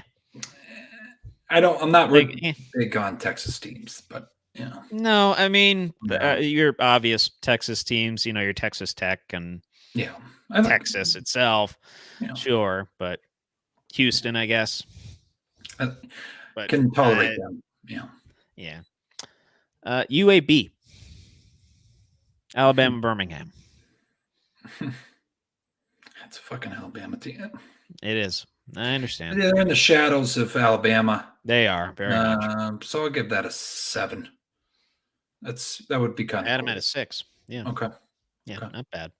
No. So I guess over these last 5, from USF onward, USF, we got food poisoning. Rice, just a fever there. Navy, we're going kidney stones. Painful. That makes sense. In North Texas, we got a fever, UAB, food poisoning. Yeah. So far, our sickest is UTSA. Okay. Running through the last 5 of the American Conference. FAU. Florida Atlantic. I like them in basketball too because they're the you do? Yeah, they're the ugly, ugly child in a sense. Yeah. Fuck. Let's go 4. 4. Yeah. Just they're not. I don't think. If you're a fan, and I got to specify this too, when we're doing this, if you're a fan of them, good for you. But our comments are just we don't give a shit. We're just kind of, we're kind of Notre Dame, Penn State here. That's pretty much. Yeah. You said a 4. Sorry, I was looking up something. No, 4. Yeah. I don't like Lane Kiffin. They get a 2. And I know he's coaching Ole Miss again now, but he coached at FAU for a few years there. So no, I don't like Lane Kiffin. Yeah, not a huge Lane Kiffin guy. Okay. We have an alum from this school on our team too, who's actually carving out quite the NFL career for himself. Charlotte. You know who that alum is? Yes. Highsmith, bud. Oh, Highsmith. Okay. Yeah, Alex Highsmith went to Charlotte. Let's go 7. I put him in at 8. Okay. Simpatico there. Okay. Tulsa.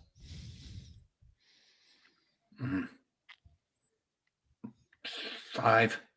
5. That's what I have him at. I was just kind of Yeah. Temple. I don't know why I don't like them. I'm not big on them either. They're Philly. I'm gonna go 2. 2. I have them at a 4. Okay. Represent PA, but other than that, I don't really care. East Carolina Pirates. Jesus. Oh, East Carolina Pirates. That would be cool. Let's go an 8. Let's go an 8. Like an 8? Yeah. I'm at a 7. Okay. I'm at a 7. Only because they burned me in some pick'em leagues. That's it. Right. That's it. Otherwise, they would have bumped up to an 8 or a 9. That would have been good. Rounding it out with the last 5 from FAU on, we got migraines, we got the flu, we got what do we got? A fever, some more migraines, and the flu going down from Charlotte, Tulsa, Temple, and then East Carolina. Okay. And I'm on my work laptop. People are sending me Teams messages at 9:33 at night. Fuck them. I hope they see this. Fuck them.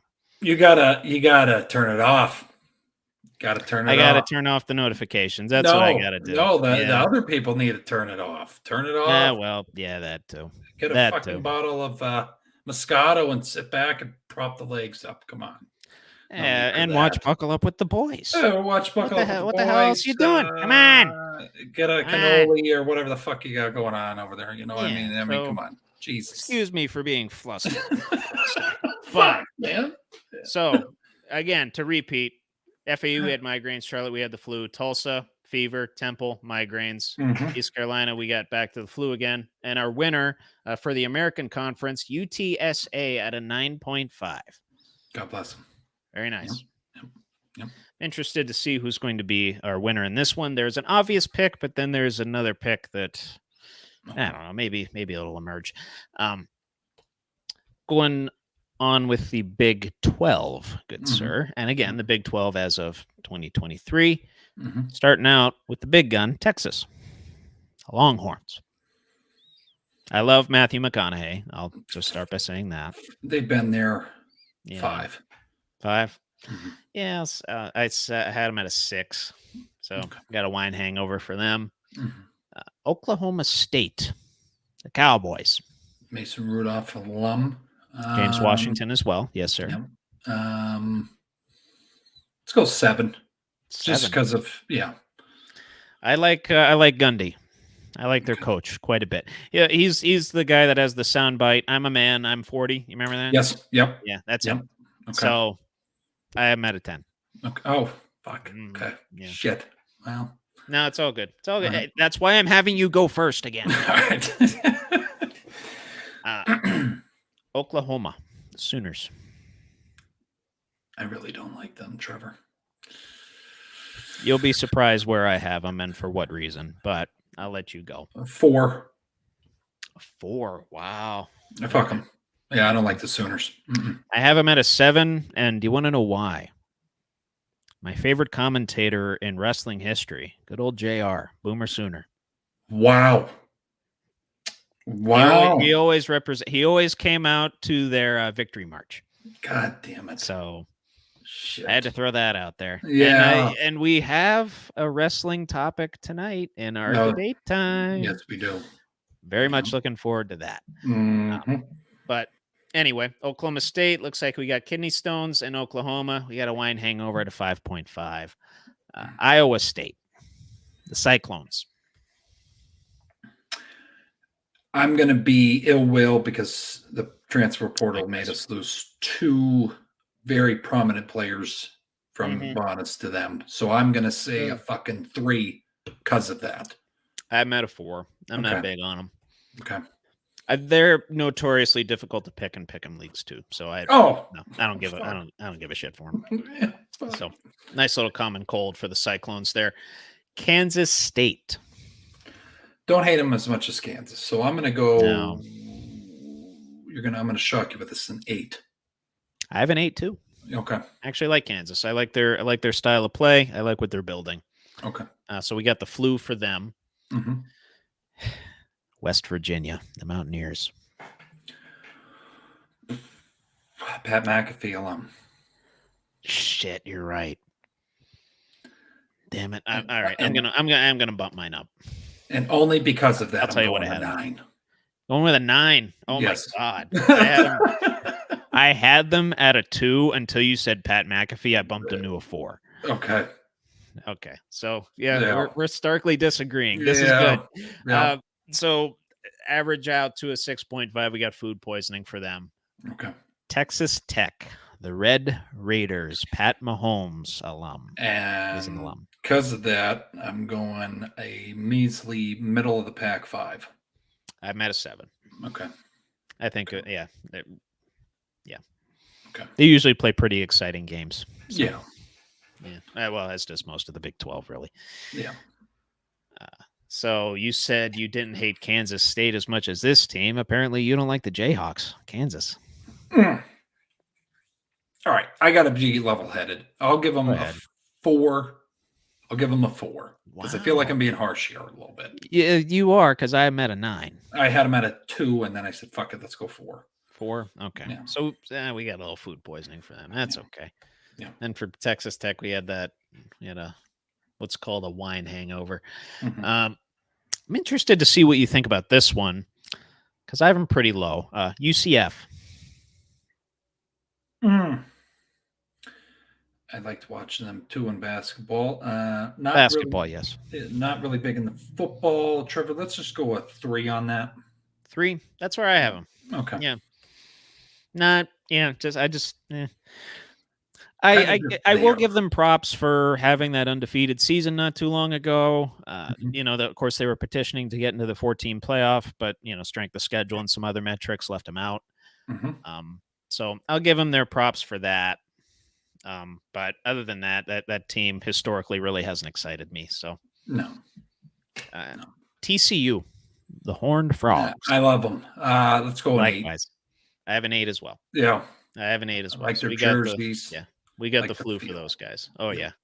We're good. We're good. Mhm. Then, we both had 3s on UCF. So just migraines there. Houston Cougars. The history, Love them in basketball, by the way. Love Houston in basketball. just because of the history, I'm going to give them a 7. 7? I'm at a 5. Okay. I'm at a 5. Okay. Mainly because of the basketball thing. But Yeah. BYU. The Mormons. Mm-hmm. One of my favorite guys of all time, Trevor, went to this school. And that is? Jim McMahon. I can't believe that guy went to a Mormon school. I'm going 7. I'm going 7. I am at a 1. They're If just you were to win the national title with a bunch of Mormons, what the hell are you going to do? That's the beauty in it. That's why You're going to go to an extra long church service on Sundays? That's why it's fuck. I No, can't say what I want to say. No, I understand. Say it later. Say it later. We have a long list of things you got to say later. Right. But anyway, for BYU, we just got a common cold for them. Baylor is next. RG3. Yes, sir. Brittany Griner. That was women's basketball. Yeah. Let's go 6 here. Next, I'm at a 7. Okay. Yep, we're pretty simpatico there. They got food poisoning. For Baylor, rounding it out with the Big 12, Cincinnati, the Bearcats. Travis and Jason, and a coach that I really like, Luke Fickell. Okay. Yep. I wish part of me wanted Notre Dame to hire him when that spot came open after Brian Kelly, but I think we got that right. Kind of a small marketed team. Let's go 6. Yeah. I'm at a 6 as well. Yep. I'm at a 6 as well. Mm-hmm. Kelsey brothers, Luke Fickell. Yep. Yeah. Yep. So we got a wine hangover for them. Mm-hmm. So our winner coming out of the Big 12, Oklahoma State. We have them averaging out at an 8.5. You got them at a 7. I got them at a 10. Shortly behind them is TCU at an 8, which I figured I don't know if they would take the top spot if you would rank them higher. Mm-hmm. Where you ranked Oklahoma State was, factoring that in quite a bit as well. Yes. But Oklahoma State takes the cake for us at Buckle Up with the Boys for the Big 12. Oh. Yeah. And then next week, let me see who I'm going to be covering here, because I'm literally just going straight down the line. Looks like we'll be covering the Big 10 and Conference USA. Okay. And again, that's the Big 10 as of 2023. Okay. Mark it on your calendars, folks. Yep. Mark it down. We're probably going to have some strong opinions on that one. Yeah. Yeah, because you get the likes of Wisconsin, Michigan, Michigan State, Ohio State in there, of course, Penn State. Yeah. Conference USA, I don't think I have a whole lot of strong opinions on. Yeah, maybe Liberty. Okay. Yeah. All right. Other than that. Yeah. But yeah, that's all I got for License to Sicko this week. Tune in next week to catch the Conference USA and the Big 10. Moving on to the NFL schedule. We still haven't come up with a name for this. I don't think we really need to at this point. We just kind of dive right in, don't we? Yeah. I'll think of something. Yeah, we'll plan it out. Yeah. We'll plan it out. Get another Zen in before, you get on PlayStation and let the mind juices flow, and we'll talk about it. I got you. Yeah. Gotcha. So this week, covering one half of the AFC West, the top and bottom teams from last year. I'm talking about the Chiefs and the Chargers. Okay. Chiefs and the Chargers. Not a whole lot changing with the Chiefs and a whole lot changing with the Chargers. Drafting the likes of Joe Alt, bringing Jim Harbaugh in, losing a good bit of their receiving core, and obviously Austin Eckler. We'll see what happens. We'll see what happens with these guys. They're expected to have a pretty good season, hopefully get back to prominence, maybe even get back to the playoffs, and they're one of the favorites to go worst to first, so to speak. Mm-hmm. To me, the Chiefs division is, it's still their division. That division's on lockdown for them. But getting into it, mm-hmm. Who do you want to cover first? Chargers or Chiefs? Let's go Chargers. Leave the Chiefs as a cinematic piece. Okay. Gotcha. Yeah. So Chargers coming right out of the gate here. Actually, let me pop open their schedule so I can give you some potential details on if they got night game, shit like that. Mm-hmm. So let me pop that open and drag that over onto another screen here. There we go. And let me get the Excel sheet back up. Click, click, click. Beautiful. So right out of the gate, home against Vegas, at Carolina, at Pittsburgh. No night games in that stretch. So they're going to go 2-1 here, Trevor. 2-1. Mm-hmm.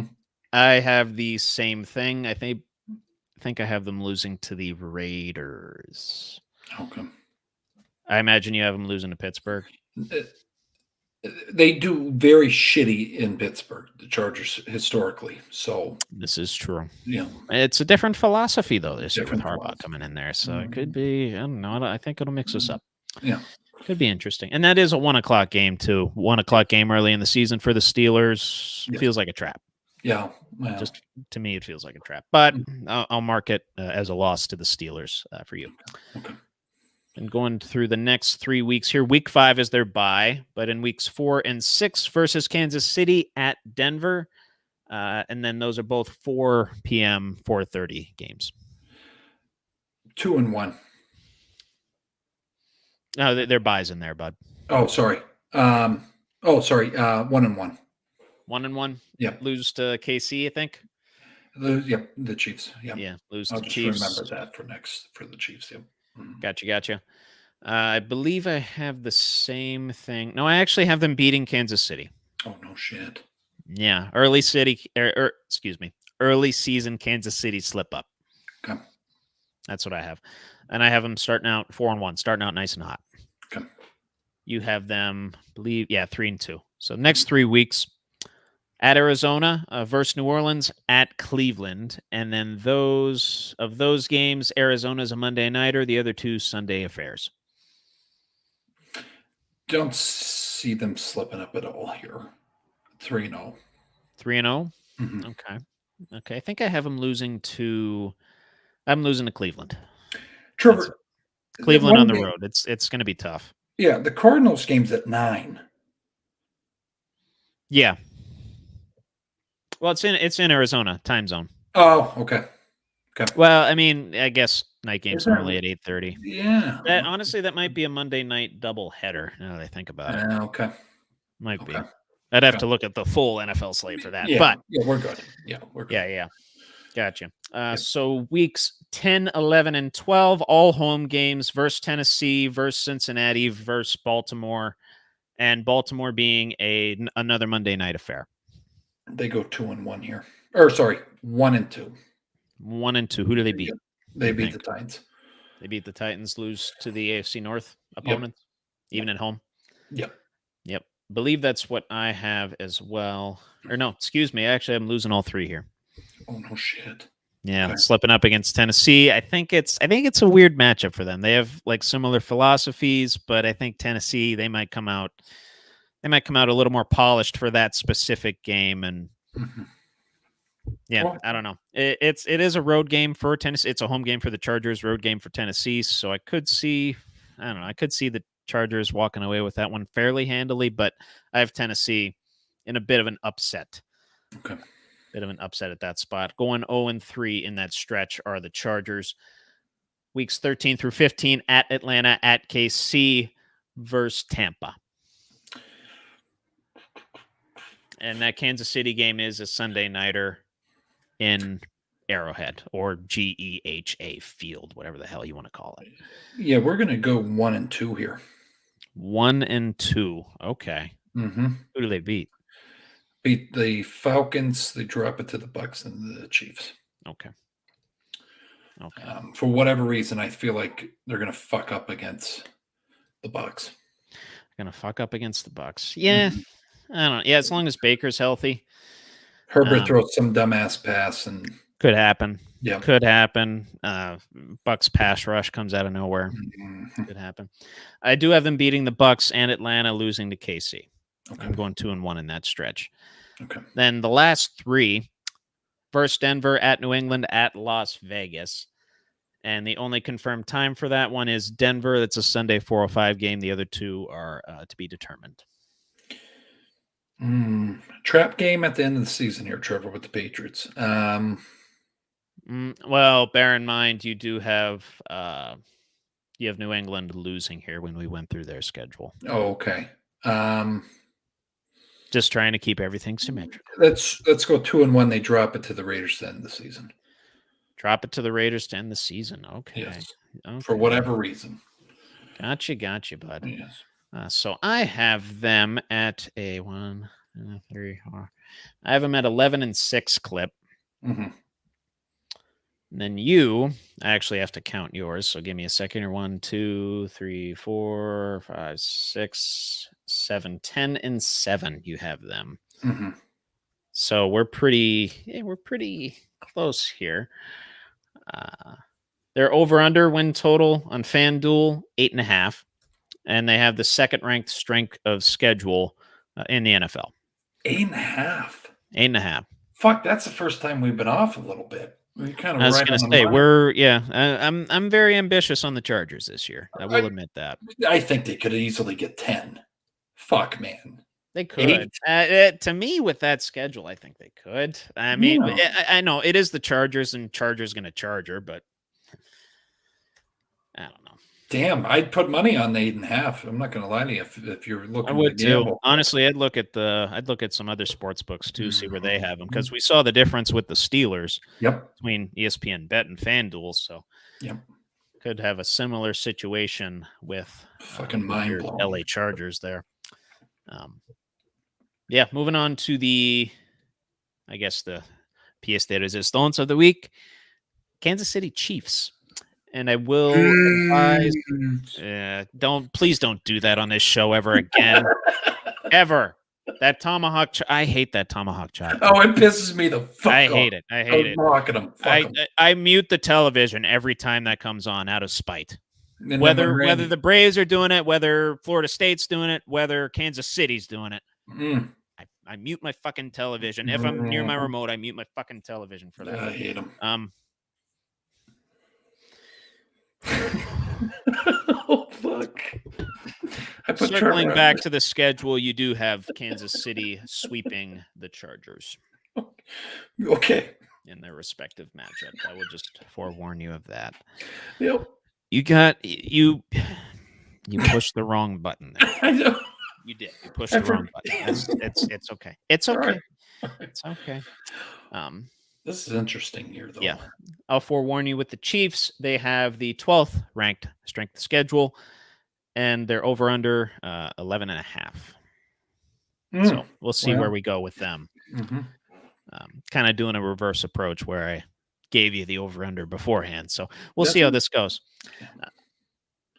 A little science experiment for me, DB. I'm a scientist. Actually, I'm not. I'm an accountant. I'm the opposite of a scientist.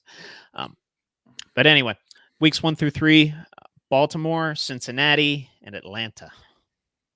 And that Atlanta game is on the road. Baltimore's a Thursday nighter to open things up, and the Atlanta game is a Sunday nighter. I'm going to go 2-1 here, and I really don't want to. I tell you, I have them 1-2. I actually have them losing the first 2 games. The Ravens, they're going to drop it. Yeah. I think the Ravens, they drop it, and then they pick it up against Cincinnati and Atlanta for you. Okay. Okay. Yeah. Then in the next 3 weeks, they have a week 6 bye. But before that, they have the Chargers and New Orleans. We've already picked the Chargers game, said they're going to win that one. I believe both you and I did. Actually, no, I have the Chargers winning this one. But New Orleans, I have Kansas City beating New Orleans. Yeah, I have them too. They're going to shit on them. Yeah, it's on a Monday night too, so Yeah. We'll just give that little caveat. Weeks 7 through 9, a little bit tougher of a stretch here, starting at San Francisco, at Las Vegas, and then versus Tampa. Tampa's another Monday nighter. They're going to go 1-2 here. 1-2. You think they drop it to who do they drop it to? Raiders and the Niners. They they struggle with the Crosby is in Mahomes' fucking head, dude. I'm telling you. It is relatively early season Chiefs at this point too. Yes. They shit themselves kind of the first 7-8 weeks, Trevor, and then they're like, "Oh fuck, we got to try now." And then well, no, Andy Reid just gets deeper into the bag of tricks. He doesn't, like I said, he's a good poker. He must be a good poker player because he doesn't, he doesn't play all his tricks at the start of the season. He waits. Yep. But anyway, I have him winning 2 games in this stretch, losing to San Fran likewise, but beating the Raiders and then beating Tampa. Okay. Running through weeks 10 through 12 versus Denver, at Buffalo, at Carolina. All Sunday games. Ooh. I'll lead with it. I'm sweeping. I'm going to say they go 2-1. 2-1. The Bills get redemption, and Bills Mafias are rocking. You are correct with that, and that you do have the Bills winning this game. When we went through their schedule, you had them winning. Okay. So that's perfect. But then beating Denver, beating Carolina. Yep. Okay. See if I can actually highlight it here. There we go. Then in the next 3 weeks, in the middle is a Chargers game that we have them winning. I believe we both have them winning that game. Yeah. Yep. Chargers winning. Where was I? Weeks 13 through 15, Las Vegas at home versus the Chargers at home at Cleveland. And of course, that Chargers game, Sunday nighter. That Las Vegas game, Friday, on a Friday. I had them being the Chargers, right? Or do I have the Chargers? You have the Chargers losing. You have Kansas City winning. Sweep it. Mm-hmm. Okay. They come on strong here. Gotcha. I believe I have them losing to Cleveland. Likewise with the Chargers. Cleveland at home, tough to beat. Yep. Tough to beat. Miles Garrett maybe gets after Patrick Mahomes, and the vaunted Cleveland secondary shuts down what's left of the wide receiving core. Yeah, right. Should Rashee Rice not resurface? We'll see what happens. See what happens with him. But rounding out the end of the season, versus Houston, at Pittsburgh, at Denver. All are actually, that Houston game is on a Saturday. Pittsburgh is on Christmas on a Wednesday. Then a Sunday game to round it out against Denver. They go 2-1. Caveat, Trevor. Oh. The boys and girls, you and me are going to be waking up on Christmas morning, opening our presents from Santa Claus, and maybe crack open a fucking Jack and Coke early, start the day. And I want the Swifties and Patty Mahomes to fucking cry. Steelers kick him in the fucking teeth. Smash mouth fucking game. You love to see it. You love to see it. Cool. So beat Houston, beat Denver. Yep. And lose to Pittsburgh. Steeler fans get a nice little Christmas gift in the form of Swifties tears. Yes. It's like sweet nectar. The nectar of the gods. Fuck. It's becoming that anyway. What the hell did we have? What's the overall? Yeah, so I actually had them. You're gonna hate me. I do have them sweeping the last 3 games, including Pittsburgh. Although I could see Pittsburgh coming out like a house of fire, getting after Patty Mahomes if we're healthy. Oh, if we're healthy. Fucking prime. Yeah, no, absolutely.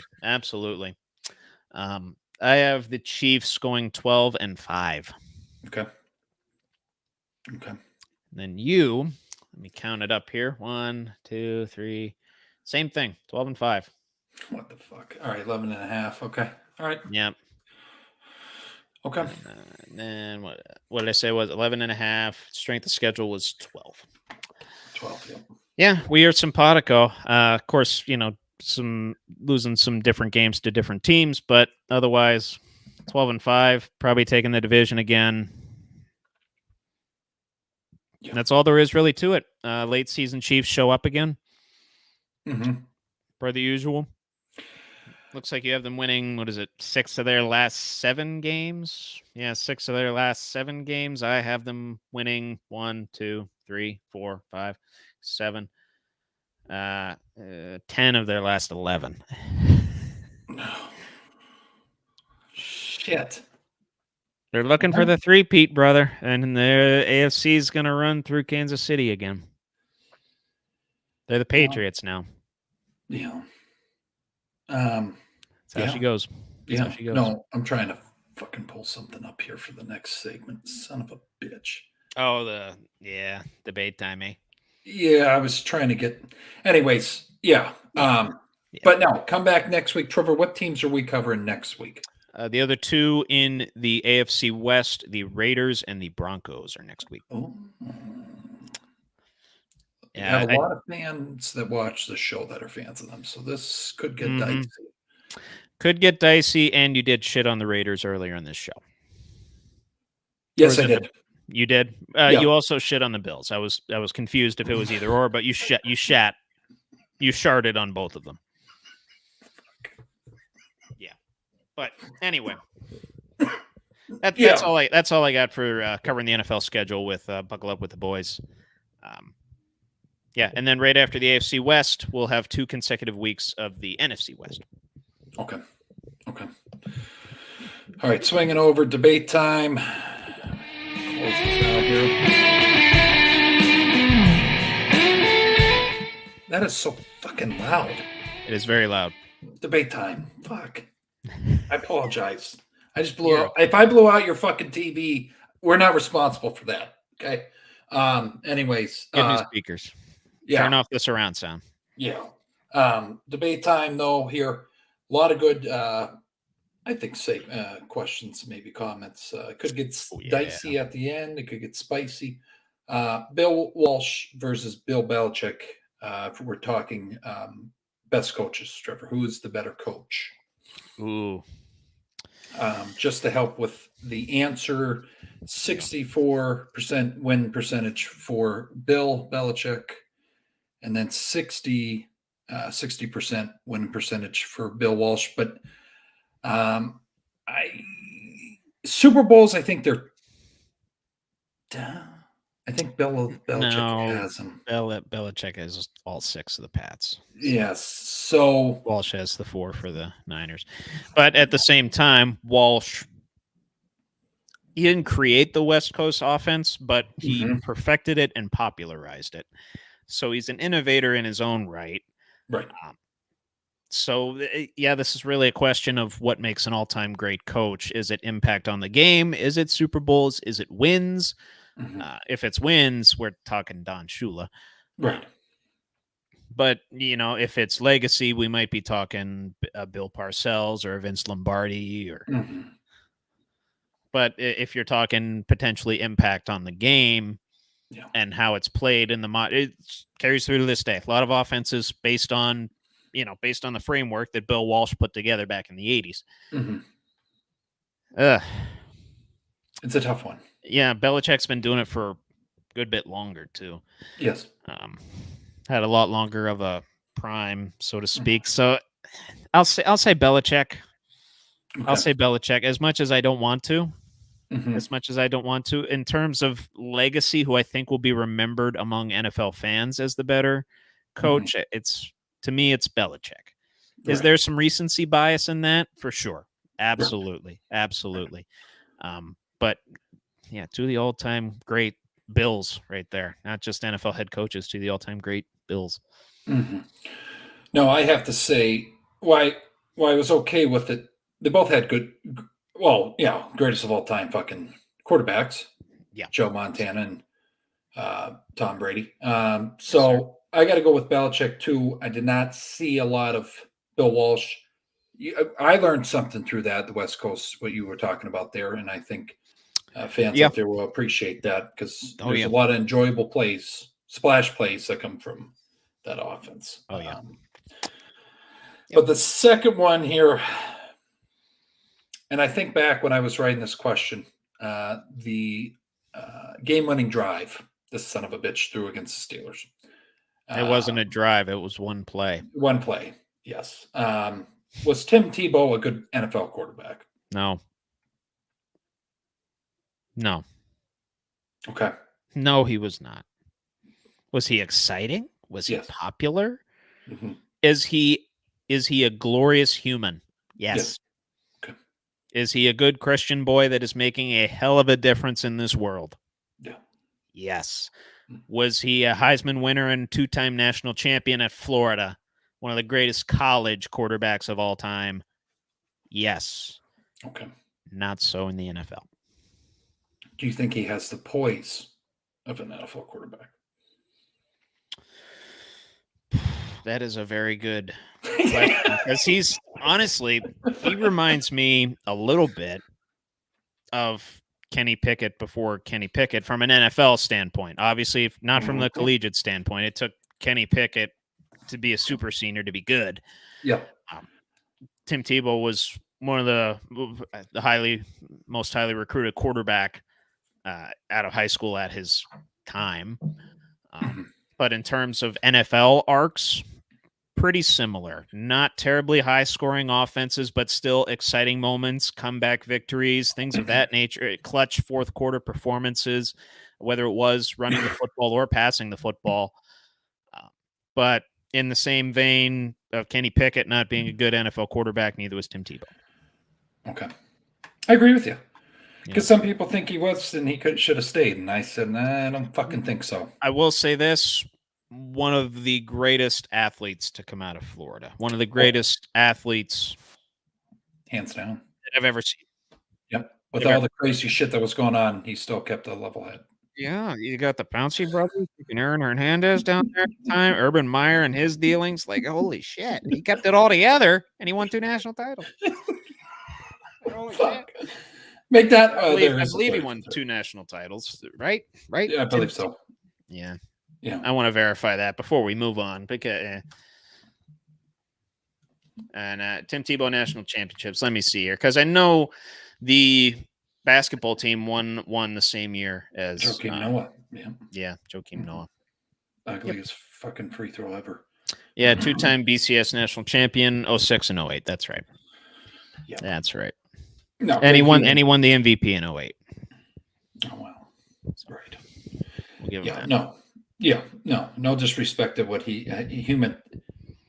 humanitarian he is, Trevor. Yes. No, wonderful, glorious human. Yes. Glorious human. Does a lot for the Christian faith, does a lot for the respective causes that he puts out there. Oh. He's this is kind of the least of it, but he's a pretty damn good analyst too.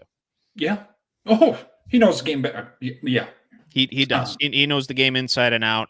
Just didn't fit the mold of an NFL quarterback, so to speak. Correct.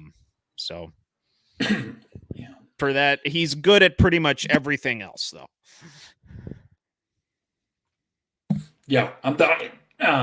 Anyways, we're all dying just at different paces. Let me just give you this question. Throw it at best sports era in your opinion, Trevor. Oh, like 80s, 70s, all across the board, eh? All across the board. I have mine in mind. Okay. I'm saying 90s. The 90s were fun. You got the Bulls making their run. Yankees winning, what was it? 4 out of 5 or something. Mm-hmm. Good decade for dynasties, that's for sure. Not so much in the NFL space. The Niners kind of continued on. Right. A lot of different Super Bowl champions in that era. Yes. The 70s were real good. The 70s were second for me. Yeah, 70s are up there. Honestly, the aughts were pretty fun too. Yes. you got young up and coming legendary quarterbacks. A lot of good rivalries there. Kind of the game as we know it today, really developing in the NFL. A lot of different hockey champions as well. The original big three with the Celtics, much as I hate to say it. Mm-hmm. Shaq, with Kobe and the Lakers. Come on now. Yeah. Oh, the best era. I'm not going to say the 80s because the 80s were not kind to the Steelers. A lot of cocaine going around. Yeah, a lot of cocaine. Back to the 70s, last two Pirates World Series as well. And of course, 70s Steelers, little bias in there, but yeah. I'm just saying, when I refer back, yeah, and I look at the athletes I love. Kobe was drafted. Sure. You got Michael. Dennis. Dennis is there. Third is the 2000s because of Ben. And Peyton Manning, Tom Brady, all that shit. But yeah, that's just. Yeah. What do you think? 2010s were decently fun. They were. It was fun to be a Pirates fan. Cutchin and Russell Martin and all the boys that got us to a few wild card appearances and a DS appearance.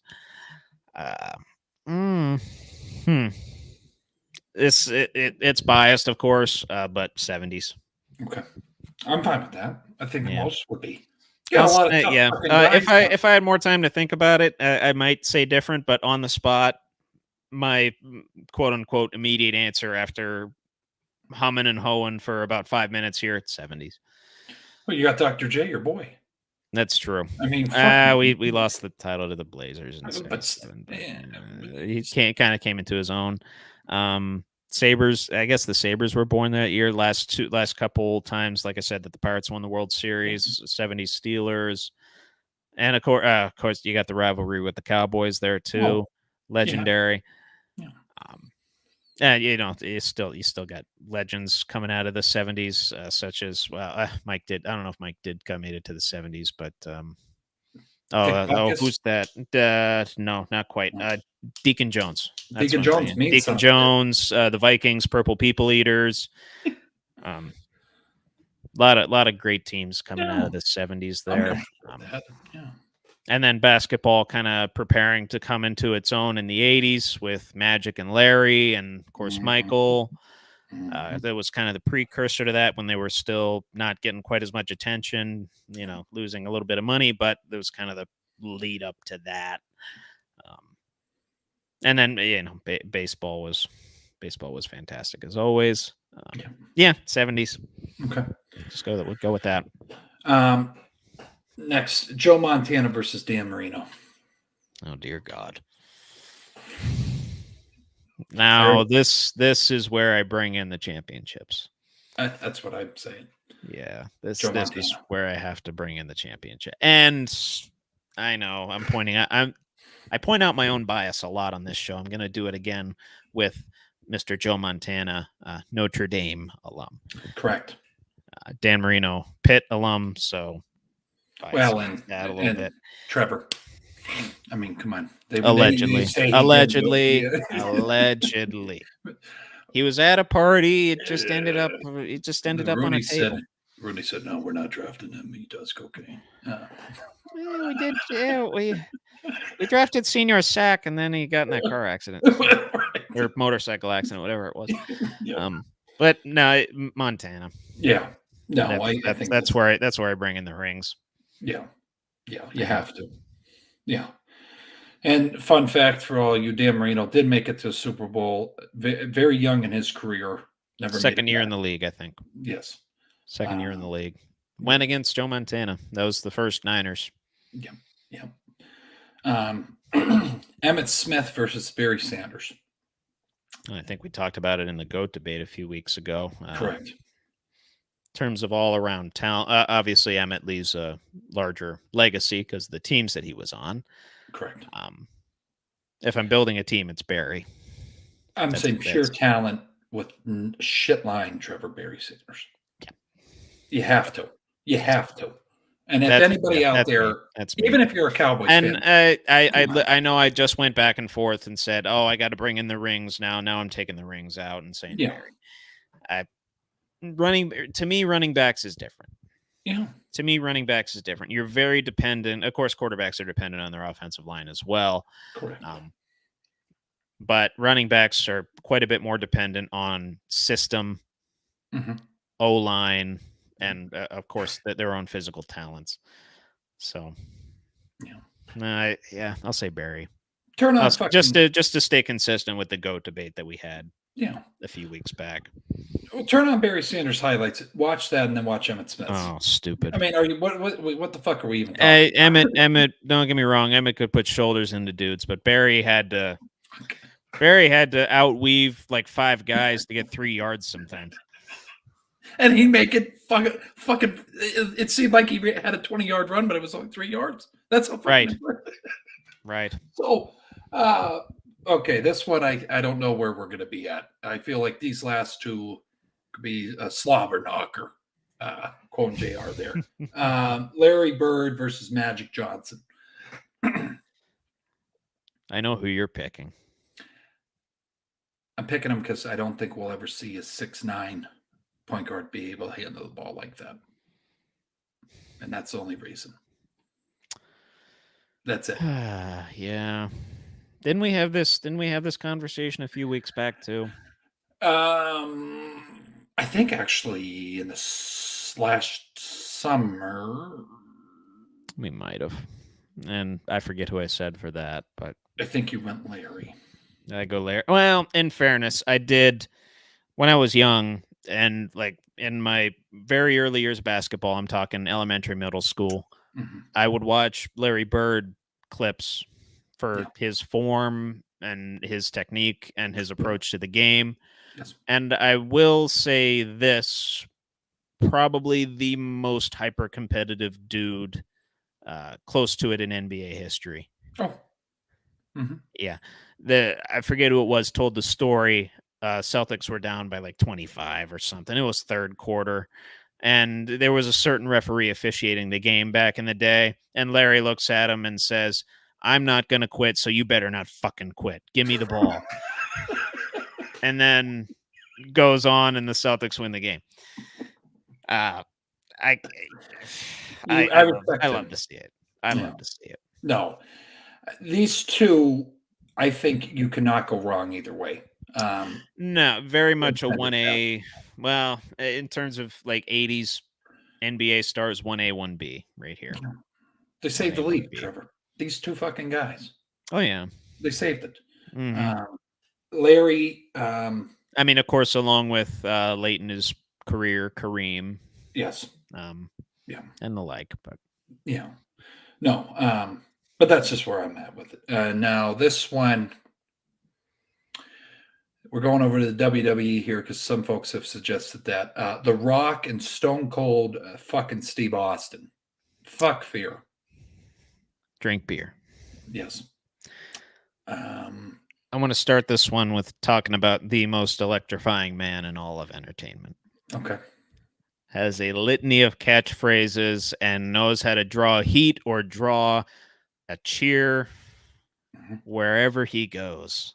Yep. Whether he's in Utah talking about the biggest gathering of trailer park Mormon trash that there is, or talking to Scott Hall, Hulk Hogan, and Kevin Nash about lubing up his size 15 boot, sticking it sideways, or turning it sideways and sticking it straight up their candy asses. Mm-hmm. The Rock, one of the greatest promos of all time, literally got a side slam over as his finisher and an elbow over as his finisher. However, you could say he was the better athlete. Of course, played football at Miami for a time before he got into the wrestling business, and obviously was the more athletic of the two. Had the more athletic style, right? And of course, how can you forget the legendary WrestleMania battles here? WrestleMania, what was it, 15, X7, and 19, I believe. Yes, that these guys went toe to toe. However, gonna answer this question in a non-traditional way. I'm gonna give you all a little something here. Give me 1 second. Okay. Okay. Oh, he was prepared. He was prepared. He was prepared. Yeah. It's fucking awesome.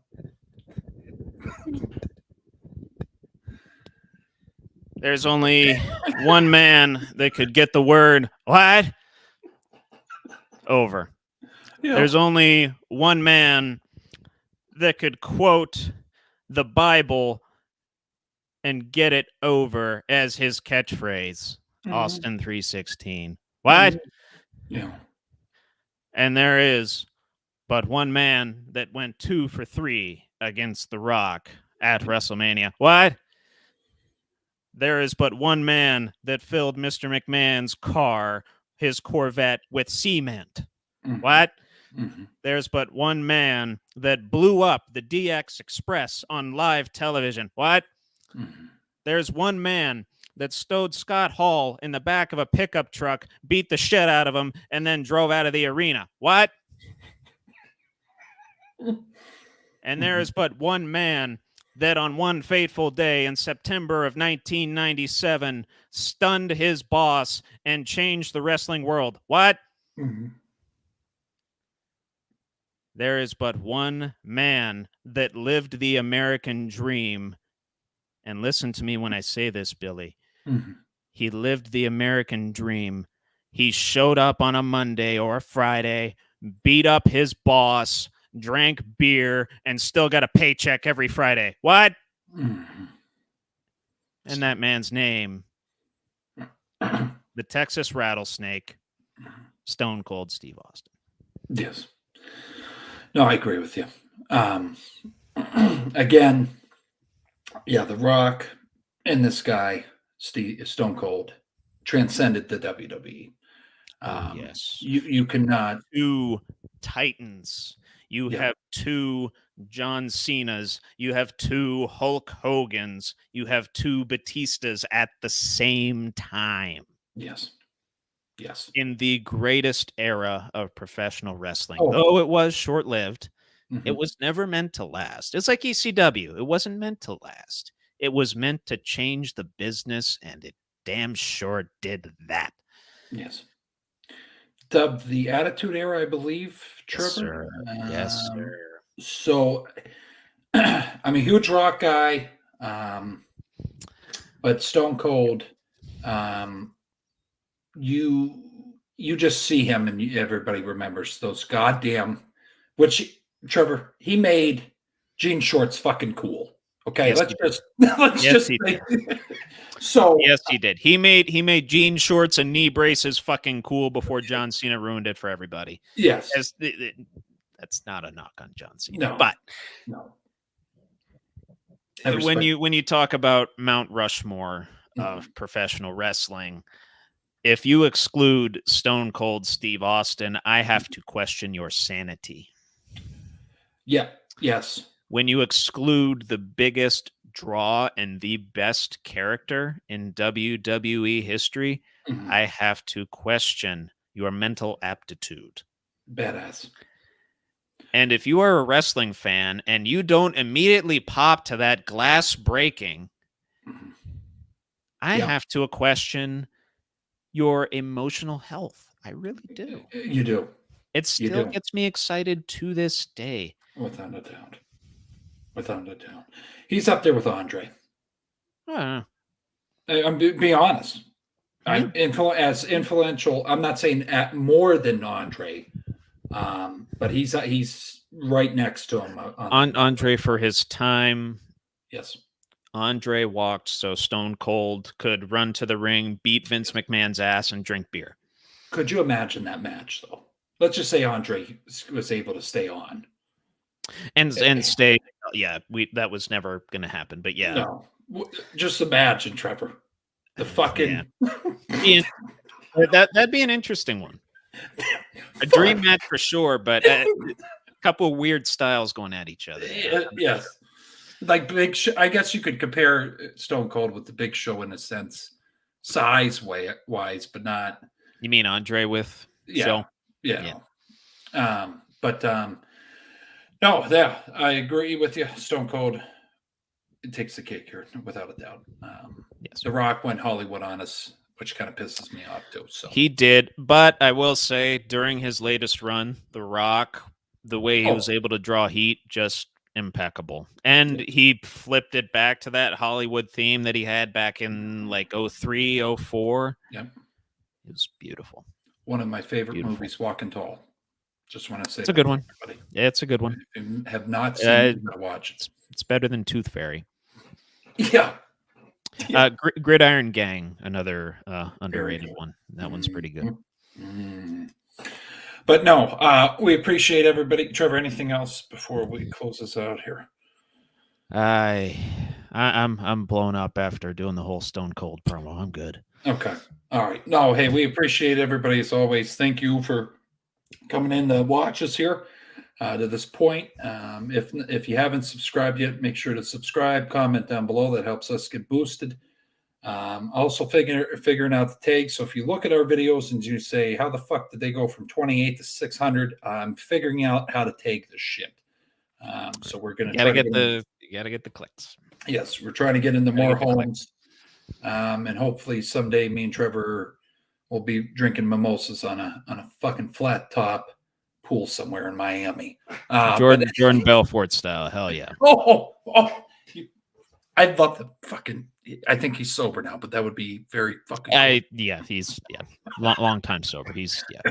But have a good night. Yeah, have a good night. Have a good day. Stay safe out there. God bless. This was another episode of Buckle Up with the Boys with your host Stevie and host Trevor Dinsmore, and we'll be back next Tuesday at 8:00. It's going to be a hell of a show. You're not going to want to miss it. And I just got to get